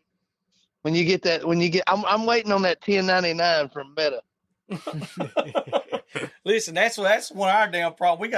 We've been fighting with them some bitches on some stuff, man. It's like, it's crazy. So some things. I haven't had as much problems with Meta blocking me. It was always TikTok. That's why I'm done with TikTok. Like, I had at one time I had it was like Goose had 5 million followers on TikTok. They banned his page. I had $3,600 in that. I didn't ever take the money out. I would use it to do promotions, because you can all that money they put in there. I would just spend it right back. Like you had a good steady. I wasn't never going to take none of it. I just wanted to to put it right back in. And they freaking banned me, took my money, deleted my account, and wasn't nothing I could do about it. No, there's it's once it's done, it's done. Johnny asked me about the YouTube thing, and I was like, look, man, I'm gonna be honest with you. YouTube blocked me and did all that shit too. Like we had just like, it really wasn't much of a channel at all, but it had a couple of fucking badass videos on it. And I had that some bitch for like 12 years. 10 or I mean, like Nathan set it up. It was like, what, 7th grade, probably 6th or 7th grade? Yeah. He's like 13 or 14 years old anyway, so it's probably 8 or 10 years. Yeah. And we put a babe pen video, put a couple up from Oklahoma. Mm-hmm. No contact of any kind. Bam, fucking flagged us, delete your account. Well, they gave us one strike like a week prior. And then I woke up one morning and they'd given us both strikes, like the other two strikes, like between like 12 and 3 a.m. and deleted my channel. So I went to bed and it was like, oh yeah, another day of good progress on YouTube. And then woke up and it's like, oh fuck, I ain't got YouTube. We had to start all over. I ain't got YouTube no more. But I told Johnny, I was like, man, I'll be honest with you. It depends on how much work you will put in it. But our videos, like, we get okay views. We ain't getting millions of views, but like, 10,000, 20, 30,000. And that's great. And we appreciate it. But like, it's one of those, you just got to let it roll. You can't show anything that everybody wants to see. That's the hard thing. It's like, you gotta edit the video to where it's pretty much me walking around with the damn dog. Yeah. Yeah. Or Rodney out there fucking dancing. That's always fun. Yeah. That's a show in itself. Mm-hmm. But I tell you, one of my best TikTok videos was a video, like, it was where Hannah started videoing me right at the end of Goose's run in the best of best, where he won. And I knew he won. Like, I knew he was winning before they called time. Like, I'm sitting there and like, I'm tearing up and I'm like, you did it, son. You did it. And the run ends, and then I walk in there and I grab the dog, knelt down. Mm-hmm. Like, and then like we put like some old, I found the music when, what's that Yankee that, oh my God, Alex Rodriguez. Mm-hmm. I know it was Derek Jeter when he retired. They had like a little, it was one of his retire. I used his sound off of, soundbite off of his retirement. And they had this little sad song type playing, and like, it was like an emotional thing. Dude, all them TikTok emotional, like mental health people, they freaking ate it up. I was like, boy, I just went and targeted a whole new demographic. I mean, the green haired people came out of the woodworks. Like, it was so awesome to see how much that man loves his dog. Mm-hmm. They don't have a clue what happened because I didn't even show the band. That's what I'm saying. It's like, you gotta be really good at the editing part, and you gotta be lucky. You gotta hit a little luck too. You gotta be like, like you said, you didn't wake up that morning and say, hey, I'm going to try to get these green haired people to like me. No, they just did. You're like, holy shit, look at these fucking, look at this. Yeah, I mean, it was like, I was like, look at all these dang Democrats that are just loving this, me telling you did it, son, like, oh, he called him son. His fur baby. I was rolling, man. I was rolling. Yep. Man, that's good stuff. Yeah, it was a good time. But like I said, Johnny's got the kennel of the year right now. It's early. I know he's sweating it. It's one of his goals. He wants to win it. That's pretty good. And I mean, he jumped out to a pretty dang. He jumped out to a pretty good lead, brother. I mean, like I think he's 36-23 right now, which is several wins. Like, people don't realize that's a pretty good gap. Yeah. Because I got to win. I mean, you're only getting 5 points for a win. You know what I mean? So yeah, it's slow. Yeah. So when you when your dog gets 60 points or 100 points, I mean, and you only got fucking 4 shows. Yeah. Well, last year, it's like, that's a lot. Last year as a kennel, I had 149.8. I myself have won it 6 or 7 times. I can't remember, something like that. I've never even broken 100. Yeah. My best year was like 91 or 92 points. I think my worst year was in the 60s, and still won kennel of the year. Yeah. And what do you say Johnny and them's got right now? Where are they sitting at? I think 36. So like Johnny last year ended with 61 and a half or 62. Yeah. Goose had 61. I give him hell because I'm like, hold on, I had one dog just, Yeah. From that was my bragging right. Yeah, I was thinking to say, you always, like, even if they're doing like super good, you gotta be like, well, just not that great. Yeah, you gotta be like a shithead. I gotta give them some shit. Yeah. So yeah, I give them a little bit from that. I think that's what pushes guys like Johnny and Donnie. I think that's what makes them better.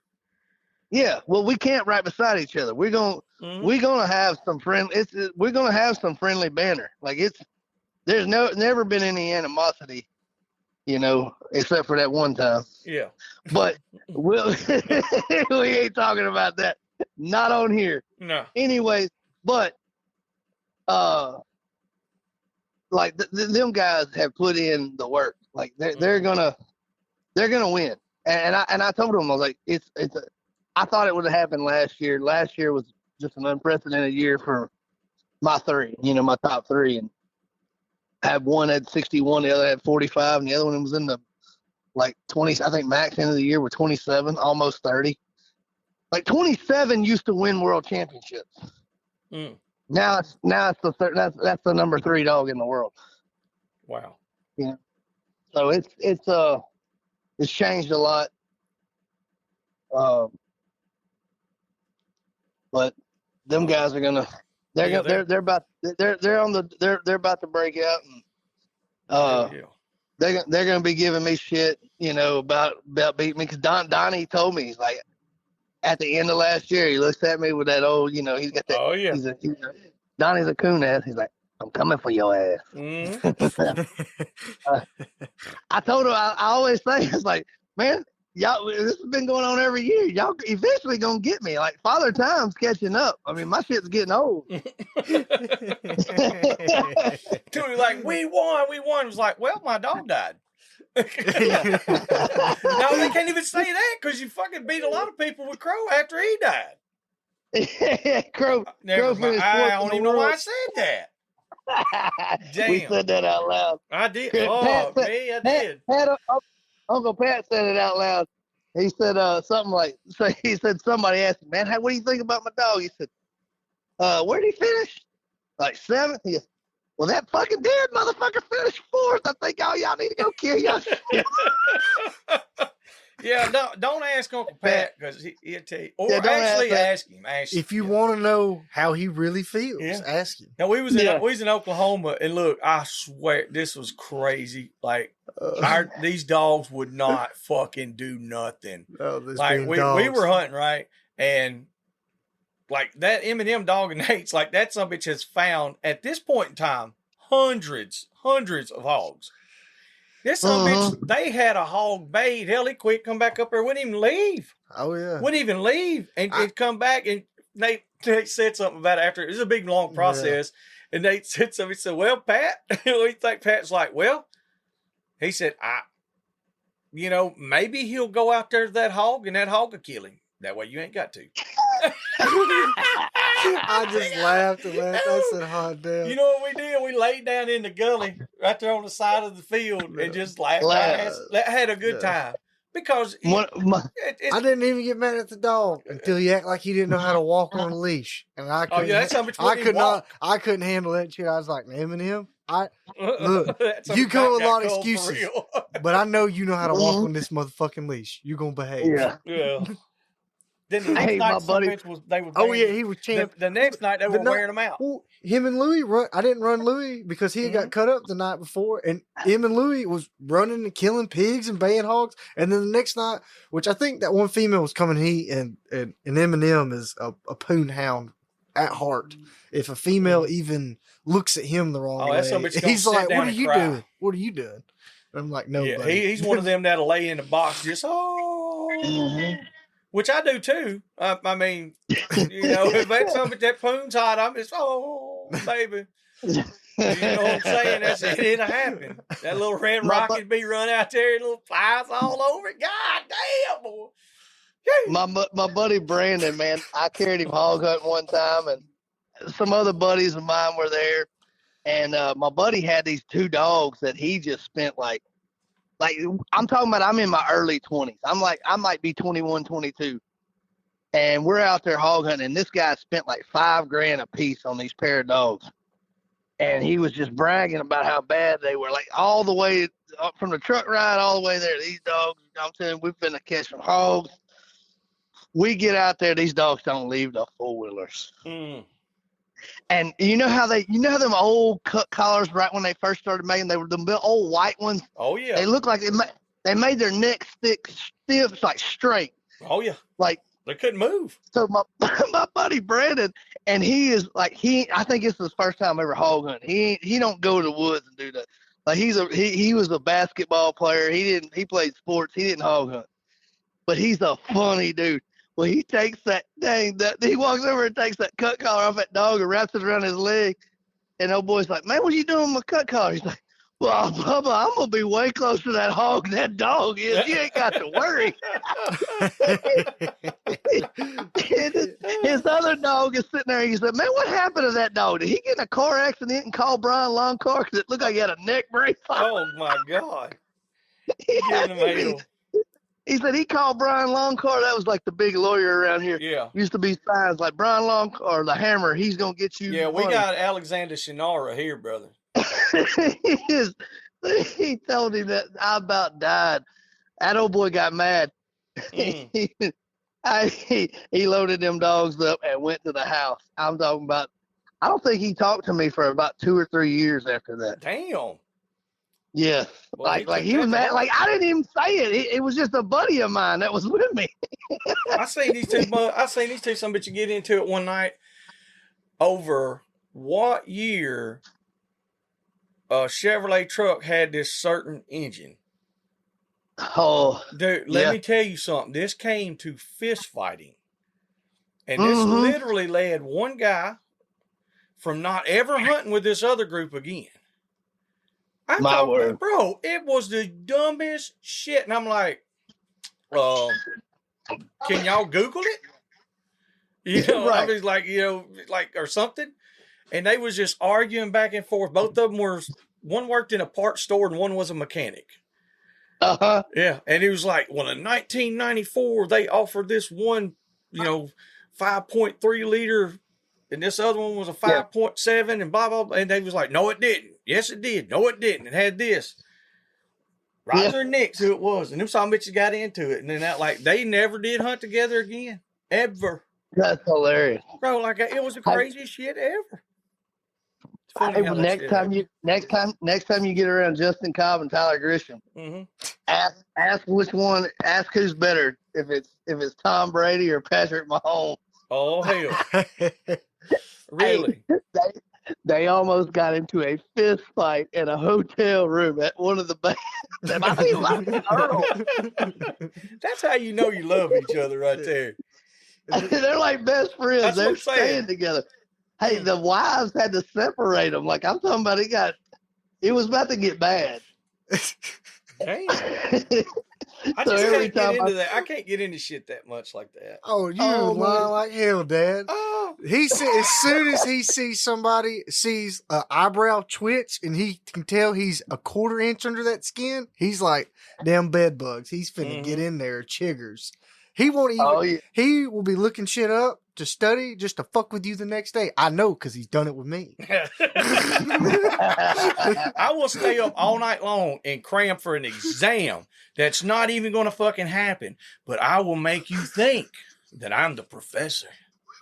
And you can say you're wrong, and I'll look at you and say, I know I'm fucking wrong, but you are too. And you're going to be like, what? And you're trying to process this, and the whole time I'm throwing, watch, we'll get Pat. Next time we're down there, no, Pat will cut me. No. Let me get somebody else. Yeah. We do not need to be trolling Pat. No. You were good at trolling people. I give you that. Listen, I don't say much, of course, On here, I do. You pick and choose them. I give you that. You don't do it a lot. Yeah, when you do it, it's fucking funny. But usually, like we literally have caused people to do shit that was way out of pocket because we're idiots. Oh yeah. But like when guys get that emotionally detached, I'm not gonna say attached because that's a detachment. When you won't talk to Randy for 3 fucking years because you bought dogs that sucked. Yeah, I mean, and he didn't even say nothing. You have an emotional detachment.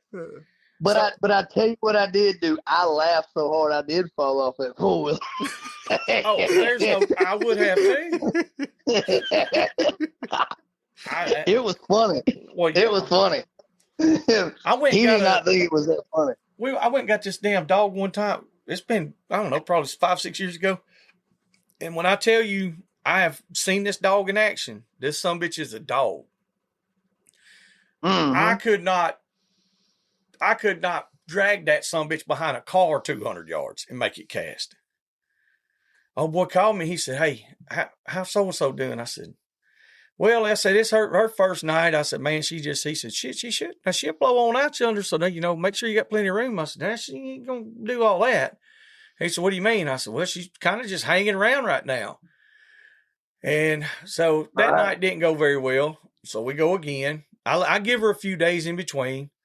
I think I wound up hunting that sumbitch for a year. Yeah. And I got it to go 260 yards one time. And I'm telling you, this dog had caught, I don't know how many hogs. I mean, found, I don't know how many. This was an old seasoned dog. And that sumbitch would not hunt for me. And you know what I did? Laugh my ass off. I said, "You got to be kidding me." And oh boy, he told me, he was like, "Well, man, I don't know what's wrong." I was like, "It's just a dog, bro. Like it's just a dog." Yeah. He thought I was going to be mad at him and all this. I was like, "No." I kept her and I was like, "Okay." We called me one day. "Well, how's she doing?" I said, "She died." Yeah. Sorry. Like we had a funeral. She died. She was a good dog while she was here. Yeah. Sometimes you just gotta lick your wounds and move on. Yeah, I've had people tell me, "Man, what should I do with my dog? Man, he can't be a setup hog, and then when a hog gets rough with him, he spins out." I'm like, "Man, Jesus loves dogs like that." Yeah. Yeah. I mean, quit. I mean, now granted, and I try to tell people like this, a lot of people they want to spend time with said dog, and they create an emotional attachment to that dog, and they want that dog to be the best. I don't pick the dog. The dog picks. Amen. He picks the job, Mm-hmm. And if I'm just not. I'm in a little bit different position now. I got a good line going but so I understand those that don't have what I have and have the resources I have right now. I understand that they can't just go out and they need it. They're trying to work on something, but I'm telling you, it's you will waste more time and more money messing with a dog that don't have it. Mm-hmm. He's just, I mean, what's going to happen to you is, man, you may get down to the end a couple of times, and he may surprise you and get you a 4th or 5th place finish, and you're just so proud, and come back the next 5-6 times and you don't even come close. And if he can't get you 4th or 5th every time, yeah, I mean, you got to have you working with I've heard Jake say it, I've heard everybody say it, but there's nothing more true. Every dog costs the same. It's just the down payment's different. Mm-hmm. That's exactly right. I'm not going to work with a dog that don't have the right tools.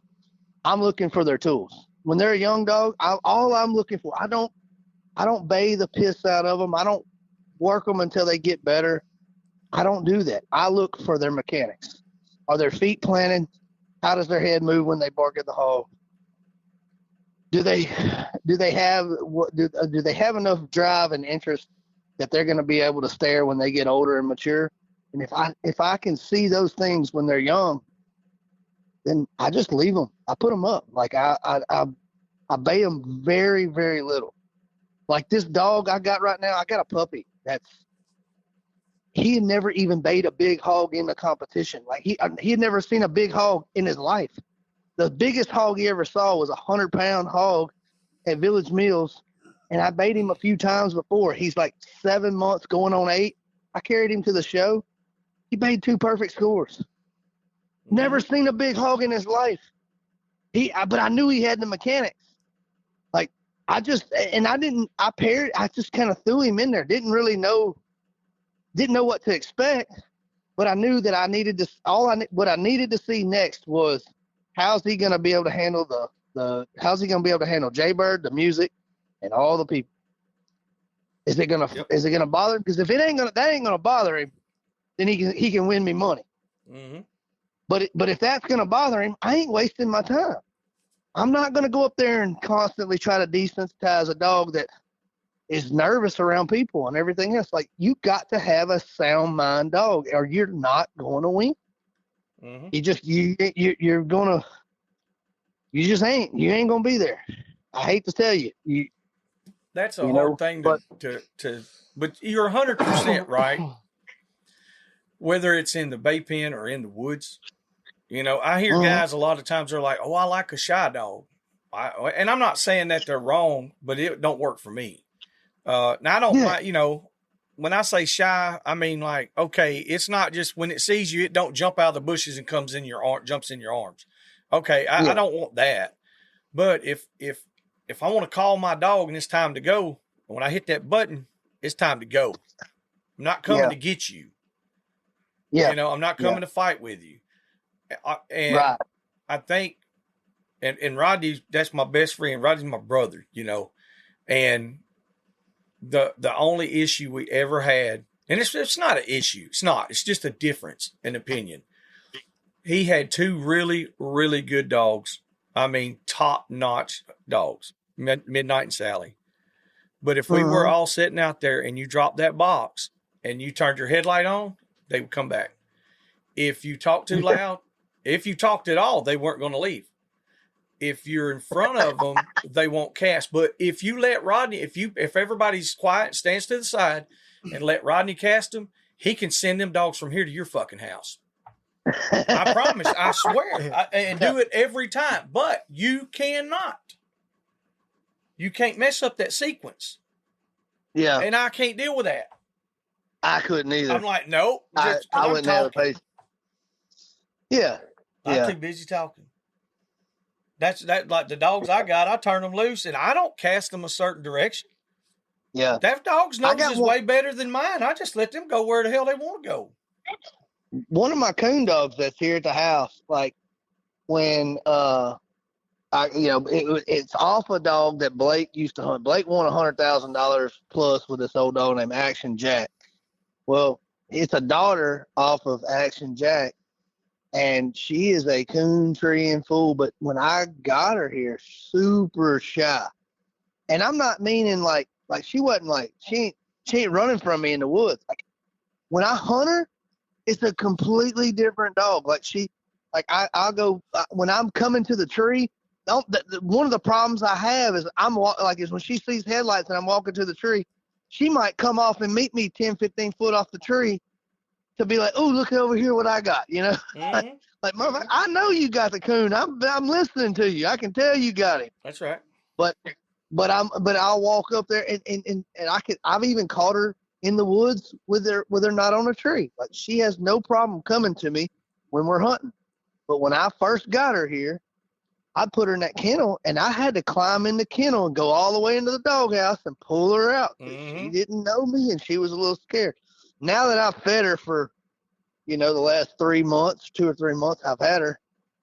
I mean, she meets me at the door. She's cool, but But like when I hunted, like me and TJ went, and she didn't know who TJ was.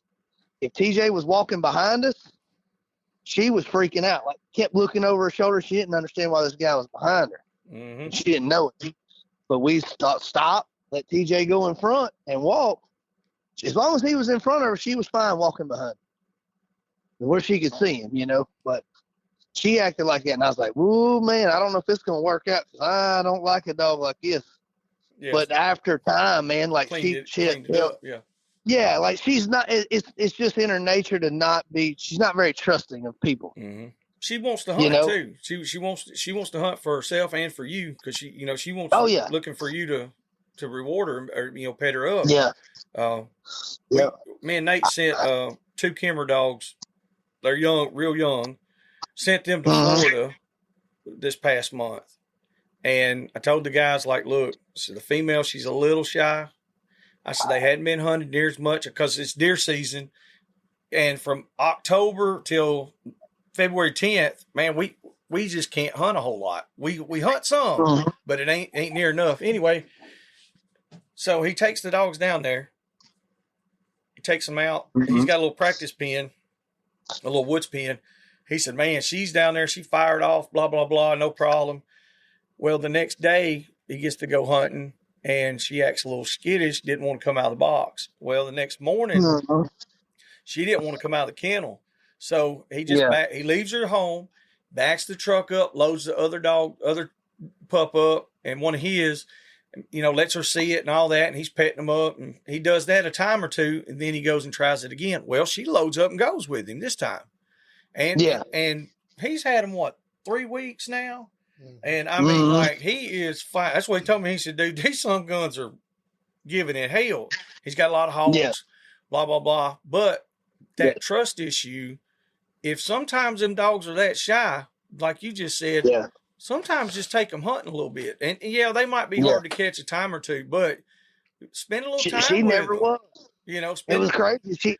I was worried, man. I was like, man, when I cut this bitch loose, if she don't get on the tree, are you gonna catch her? I might not ever catch her. Yeah, but I pulled her off. Like, luckily, but she's a coon treer, so I pulled her. I never casted her, and not pulled her off the tree. One time I cast her, and she hit the road. I turned my light on because I thought she was fixing to run down that road. When I flipped my light on her, she come right up to me. I mean, like, I was like, huh. I was like, and that was probably the second time I hunted her. So she ain't got no problems. And hell, the other day, I bought that damn Platinum Champion from that one that Ike and Rainey or whatever they had. Yeah. I bought that dog, and she's an 8-year-old dog. That little 3-year-old that probably ain't treed 40, 50 coons in her life. She waxed that dog's butt. I mean, she treated 3 coons, and Holly didn't treat none. Damn. I was like, but like that little gyp, she can run a track good. She got a good nose, and I think I've had her miss 1 coon since I've been hunting her, and that really could have been in a den. Yeah, well, that's good. I mean, that's good. That's good. I bet I've looked at 13, 14 coons since I've had her. And I mean, I've probably been to. I think I went to one split. Damn. No, Eric Mealy's got him a coon dog, from what I've heard. Yeah, that's what I heard too. Spank your ass, what I heard. Well, I'm just saying. I mean, I don't get into all that kind of stuff. I don't try to start nothing. Yeah. I'm just saying that's what I heard. You just report what you was told. Chain of command. Media. Hog dog, coon dog media man, right here. Live on Channel 13 Hog Dog News. We got some coon dog guys that's going to kick each other in the nuts. Well, we're going to do a coon hunt. I believe it's going to be, we ain't been, like, it's going to be hard to get a date because, like Eric had this whole thing with the freeze going on, so he has all his trucks running. He really can't do that. No, I know he's bowed up. I know. I seen the weather up there. I'm glad it didn't get hit. I ain't calling him a liar on that one, but Now, I But talked we to Eric had the other night. He called me. Me and him talked some. We're going to, the next few days, I think we're going to record with him as well. Yeah, I haven't got a hold of him yet. Yeah. Nate's got to get him scheduled up, but like, no, I just give you a hard time. I'm glad to, like I said, I'm glad to see it. Yeah, man, it's going to be fun. And you know, we'll eventually be able to get a time and a date. Mm-hmm. But like, my dog's going to be like, he's going to be in February. In the February 6th hunt, he's got that $100,000 hunt. Well, that's more than 10,000 every time I've looked at it. Yeah, so it's a lot more. Right. Even in Alabama, like, I mean, it's more over here. Even over there, it's 4 times more here. I think February we're gonna be slam booked because we got Vicksburg 2 weekends in a row, and then I think the end is, I can't remember. I have to look at my dates, but one of the dates we got, I think the end of February is the one here in Liberty. And I know when we go to Earl's, they're doing a coon hunt at Earl's. Mm-hmm.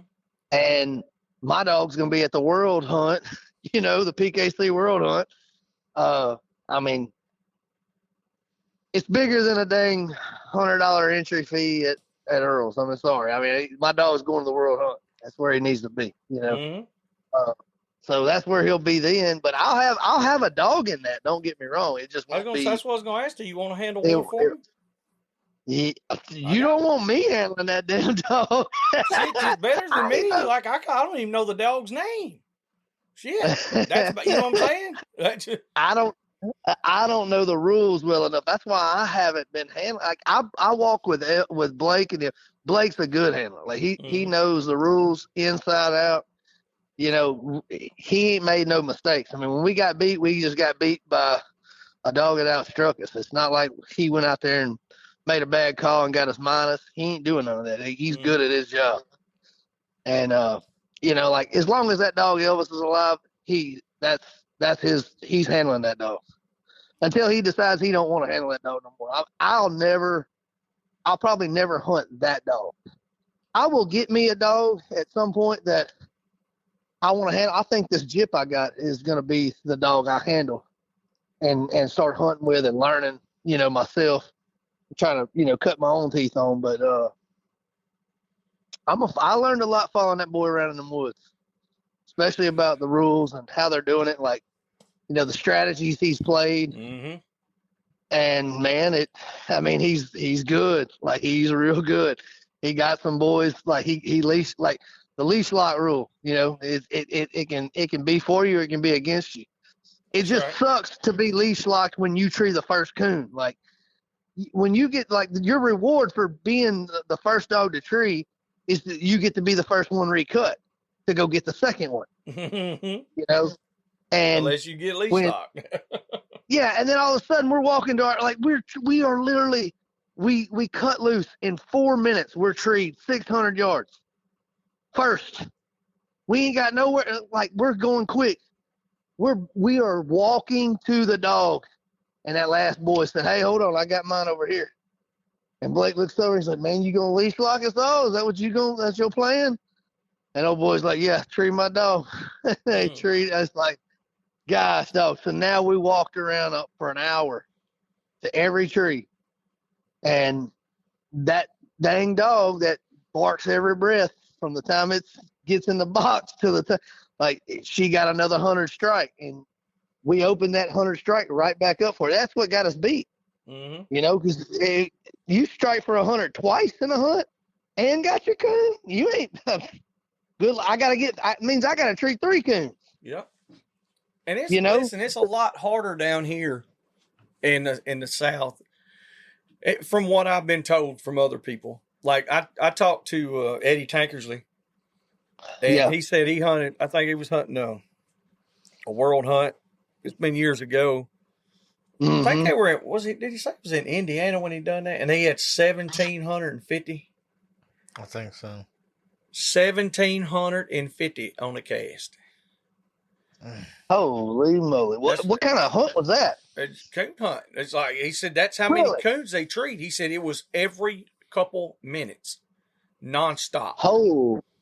He said there's that many coons where they were hunting. He said it was just Where were they hunting at? I need to figure that out. I think it was Indiana is what I want to say. Oh, yeah. Because I've heard that, like, somebody said there's places up in Michigan and places like that. Well, Austin and Jacob, they were up there. They were hunting some hunt, and I might have been the same hunt. And they was like, yeah, there were so many coons. We was just like, we went up there and was just pleasure hunting after the hunt. And hell, I think they treed like 13 or 15 just like the next night. Yeah. And like, hell, that was like behind the hotel. Well, up there in Michigan, Mike Sapp and them went around this one pond. And listen, they had one dog. And then they were just shining too. And they knocked out 43. Gosh, dog. I'm talking about big Michigan coons. Yeah. Now, this was back a few years ago. Coon hides were paying good. I think this was in 2010, somewhere 2008 to 2010. They built like 5-gallon buckets. Yeah, and those coons up there are 25 to 35 pounds or more. My God. Dude, they're big. They will jump out that tree and kick your dog's ass. When they hit the ground, it sounds like a little cub. We went up there. Like that first good one we caught in a trap. Yeah. I looked, we come across the hill, I seen it on the side by a hay bale. I said, damn, that's a dog. And I thought it was a dog. I was like, no, that's a coon. Yeah. That's a coon. That's a 4XL coon. They just get so big around. Mm-hmm. They get so dang fat. It's impressive. Like they just get so fat. You wonder how that something climbs the tree. Mm-hmm. Yeah, it's like you don't know how they climb a tree. When you see them, you can see them jiggling. They'll be jiggling. Yeah. That's right. Yeah, old Peanut's got a coon dog. He's got one, I think, named Pete. Yeah. Oh, yeah. I've always heard Peanut's got a coon dog now. I've always heard that. Well, Peanut can tolerate one. You know that sucker's good. Mm-hmm. Like, you know how he's a impatient. I know. But Peanut hunts a whole different style of hunt. Like, he wouldn't own one of them competition dogs. He don't like them. He don't want to cast one and it goes 700 yards, 1,000 yards to go tree a coon. No, it done ran by 20 coons. Yeah, Peanut jumps in a buggy and rides the road, and it lets his coon dogs go right in front of him, and then they usually tree them right there 30 yards off the road, or maybe a little ways, 100 yards in there. If Peanut gets to a spot and it's thick and he can't get in there, he just tells, hey, Pete, he's in the hole. Come on. Yeah. That's the way we do our damn squirrel dog. We're like, hey, can't find it. Go to another one. Everybody's like, what? Dog leaves, heads on out. And they're like, what? Like, that's how we do it. Like, that's exactly how he coon hunts. We got another buddy of ours, Eddie Horner. This son of a bitch got a coon dog. Yeah. Now listen to this. We go down there to hog hunt, and we're getting down there about daylight, Well, that's what time he shows up to coon hunt. And this son of a bitch will bust a limit before 9 a.m. I'm talking about he has got a coon dog. The old female plot. And she will tree a layup like it ain't nobody's business. She don't say a single word till she's standing on the tree. Oh, yeah. I love that dog. But like it ain't worth a shit for competition. Well, I mean, yes and no. It depends on the on the round. You got late rounds. Sometimes them coons ain't moving. You need that layup coon. The only thing about that is you might not get struck. Well, that's what I'm talking about, being able to get struck in. That was what I meant. But you know how many dogs can't tree them layup coons? That can't. Or they go out there and they miss because they're trying to lay one up and they ain't no good at it. Mm-hmm. And they miss. And then you get one that can do them and go out there and tree you 2 layup coons, whether you struck for a quarter and tree 2 layup coons and win the cast. Mm-hmm. Like it happens a lot more than what you know. Depends on where you hunt. You hunting thick coons, and you're gonna get beat. We got a tip that she'll tree the hell out of a layup. Yeah, I mean she will tree the hell out of a layup, but she just don't. I don't know. She tries to work a track too fast, and she needs. I think she needs to be more on the bear hunting side, because like if she can see it, you ain't gonna get her off of it. Right. But like she'll tree for a little while, and if she if you don't get there, she wants to go to another one. She ain't no competition style dog by no means, but she's got so much grit and gameness for a hound, it's ridiculous. I just had to put White Boy Rick over her and make some hog dogs. Well, how's that coon dog bred? Is it tree and walker or what kind? No, it's a blue dog. Oh, blue dog. Mm-hmm. Hell, I've seen some good ones in there too. You know, I know a lot of people give them shit, but well, we took her out with a walker dog and a Kimmer. What did we have walker dog at night? Or was this Kimmer? I don't remember. Anyway, she smoked their ass, and she ain't never been coon hunting, and they competition hunt them dogs. That's even more fair. Well, she kept. Well, yeah, we was hunting off a boat. She started barking. We stopped, got out. She go to the bank, start treeing, and I was like, I don't know what the hell she's doing. And that old boy, he said, I think she's treeing a layup. And sure enough, I think she got out 3 times. We had 2 coons, and he had one that boy's got, what's his name? Yeah. The one we went in the boat with and hunted. Yeah. Anyway, Cole, his male dog, he had one, but she had treed, she slick treed that one. I think that coon had moved and already went up the hill because it wouldn't but like probably 50 yards up the hill from where she treed. Yeah. Because one of the times you're treating there was like 4 or 5 persimmons right there on the shoal. Oh yeah, that's the persimmons will get a dog quick because the coon goes up the tree and he starts eating on them persimmons and gets that jelly all over his fingers and he comes down and them dogs can't smell him when he comes down. You know, they don't know he come down. Yeah, because she was treeing on that, but that was the first night like she actually went. We carried her coon hunting. Yeah, and I no kind of training or none of that stuff. And like I said, we still knocked a couple out to her. So it's like, well, she's got potential to do it, but at the same time, it's like I don't have the patience. Yeah, I'm real impatient too. But I got lucky. Like I got super lucky how I got that Elvis dog. I went hunting with Blake, and so Blake had him and a buddy were partners on that Elvis dog, and the other buddy wanted out, so he sold Elvis to some guy that lives not far from me. Really, he like a couple, maybe an hour north of me.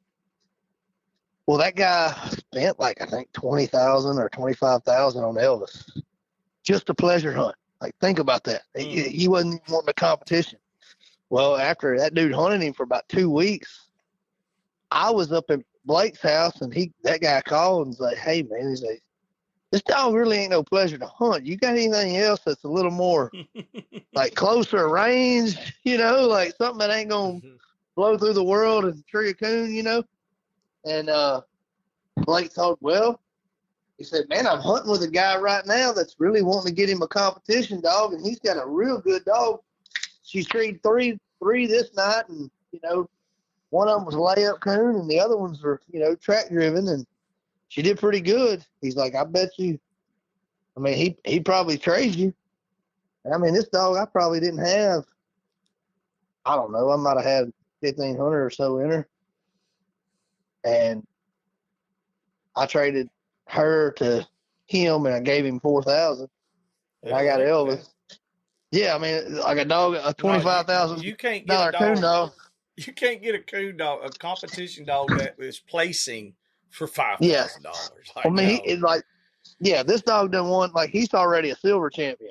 Elvis is. Yeah, We win a cast at this next one. He's gonna be a platinum champion, like just that fast.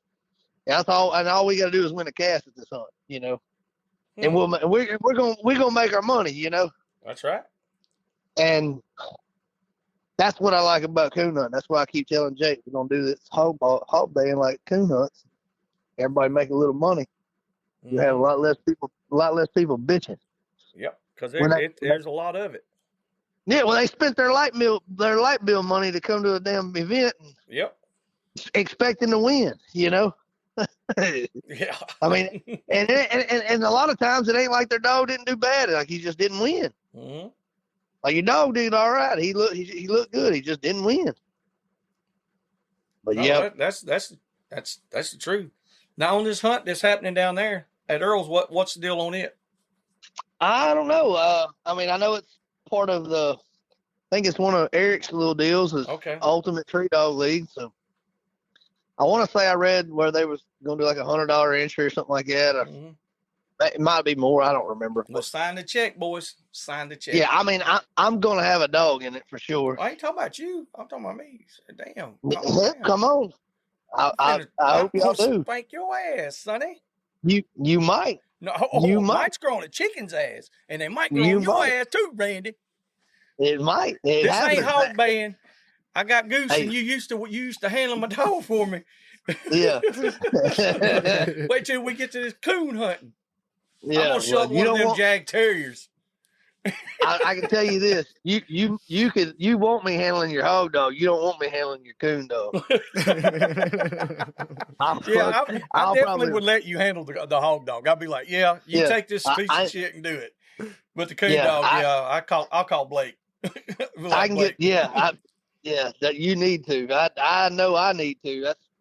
He does it. He's good, man. But we'll have fun though if we hunt. And I tell you what, now all joking aside, I got a good friend of mine who's got a good pleasure dog, and I'm gonna talk to him and see if him and his dad go, come down there with us because they hog hunt too, and tell them, be like, look, the one reason they don't come down there is because they don't do the bay pins and all that. I'm like, look, you can hang out, drink your cold beer, and watch the bay. Hell, y'all can run some of my dogs, and then we can go coon hunt. That's right. And they got a pretty good little old dog. I mean, he'll treat I promise you, I won't go back to Downsville without a coon dog with me. You know what I mean? Come back down there and bring a coon dog now. Shit. I'm telling you, we'll coon hunt at night. The baying's ending. And I think that last show we were done, but I think the latest night we had was in the two dog, and it might have went to 11 o'clock. Mm-hmm. Yep. We were done like 8, 9 o'clock. I'm talking about barely getting dark. Like shit. I casted a coon dog every damn night I went down there. Hey, I got Trey, Trey and Dustin Morrow and Trey Trey Moya. Yeah, Trey Moya. Yeah. I got Trey so good. Hey, I talked so much shit. I said, hey, we're gonna be treed in 5 minutes. Or no, I told him less than 10 minutes.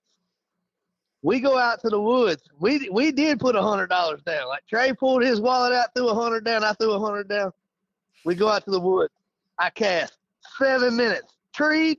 But we gotta go. She's like 700 yards. So like we're having to walk all the way back to the bay pen and cut in behind the dogs to get to them. So we go back up there and we're drinking a beer and everything and hanging out, telling everybody like, we're finna go walk to this dog. She's treed. And I was like, she's got to have the coon. We go down and we got to cross a creek. And I'm talking about everybody's wet. We get to the tree and that's something just flickering shit. Best $100 I ever spent. To say I would have gave him a $20 tip. Been like, here you go, bro. There you go. Yeah. See, watching Trey walk across so that water. Fun. That right there is what we had about 20. We had about 20 people walking through the damn woods. Miles went, freaking Carter showed, and Carter brought his gun. He was going to shoot the sumbitch out. We were going, and then we get there. There was a hole in the tree, but that wasn't part of the deal. I said, you got to see the coon. I got you. we got to. Damn, I wish I'd been there for that. That'd been fun as hell. I lost the bet. I was fucking tickled to lose it. Because I think it made it fun. I think it made it funnier watching all them people walk. Because you done talked this dog up. You're like, this motherfucker don't miss. I know you. No. I know you. We treed 4 coons. Like she went 4 for 4 on the 5th coon. That's funny as hell. I laughed so hard. And hey, right after that, me and Rhett went everybody was like, they were all got back up there and everybody, we left. Me and Rhett went and casted her and they were pulling out and we were right behind the chicken house. I could see them driving. I'm calling Carter, come shoot this one. And they're fucking sending me the voicemail. Like, I ain't answering. They ain't going back with Trey, your ass. So. Yeah, I get Dustin on the phone and Trey's like, I ain't going to no coon dog. I said, you ain't even got to get out of the truck. You'll see this bitch. Oh, hell. Damn, he's like, no. It was funny. I had a good time. Well, man, I'm like I said, I'm glad you got something new going on, and I can tell it excites you. And I think as somebody who's been running dogs a long time myself, every now and then you need that little twist to get you back up and going. Yeah. Because you can hit a stalemate, and a Yeah. lot of people, and like I mean, a lot of folks in the bay pen world, they don't know the history that like Nate and myself have had. We kind of hit that stalemate years ago with the terriers in the terrier world. When you show up, and I had the top little dog, which another guy had him first. All I did was get the dog from him. But when you show up, and literally people would pull their entries. Yeah. And they're like, well, we're not going to do it. And I've got pictures of where we were first, second, and fourth. Or second, third, some shit like that. And then it gets to the point where it's like, okay, well, I'm not even going to take an award. I don't even want a trophy or nothing. It still ain't good enough because people are just going to bitch. And then, oh, well, you're paying somebody off, or it's all rigged and blah, blah, blah. It's bullshit. No, the dog's that good and yours ain't. Yeah, that's it. That's the truth. It's the truth, man. But when you get something new, to shake it up a little bit, man, there's nothing like that feeling. And I can tell that you're feeling that, man. And I'm really happy for you. Yeah. I enjoy coon hunting, but I mean, the thing with hog hunting that's got me so stale is not just, I mean, it's not just like, but I mean, no matter how you look at it, Goose is going to lose at some point. All right. He's going to get beat. But when he does, there's nobody that can say they done it when he was at his best. Like he's already past his best right now. He might have had the best statistical career of his life. That dog don't move like he used to. He don't do the things he used to do. He's still phenomenal. He's still great. He's a freak, but he ain't the dog he used to be. And so what are we going to take away from it? Like nothing. There's absolutely nothing. I mean, like I get to that event and I feel like I've already won no matter what happens. Like, I mean, I got beat. All right.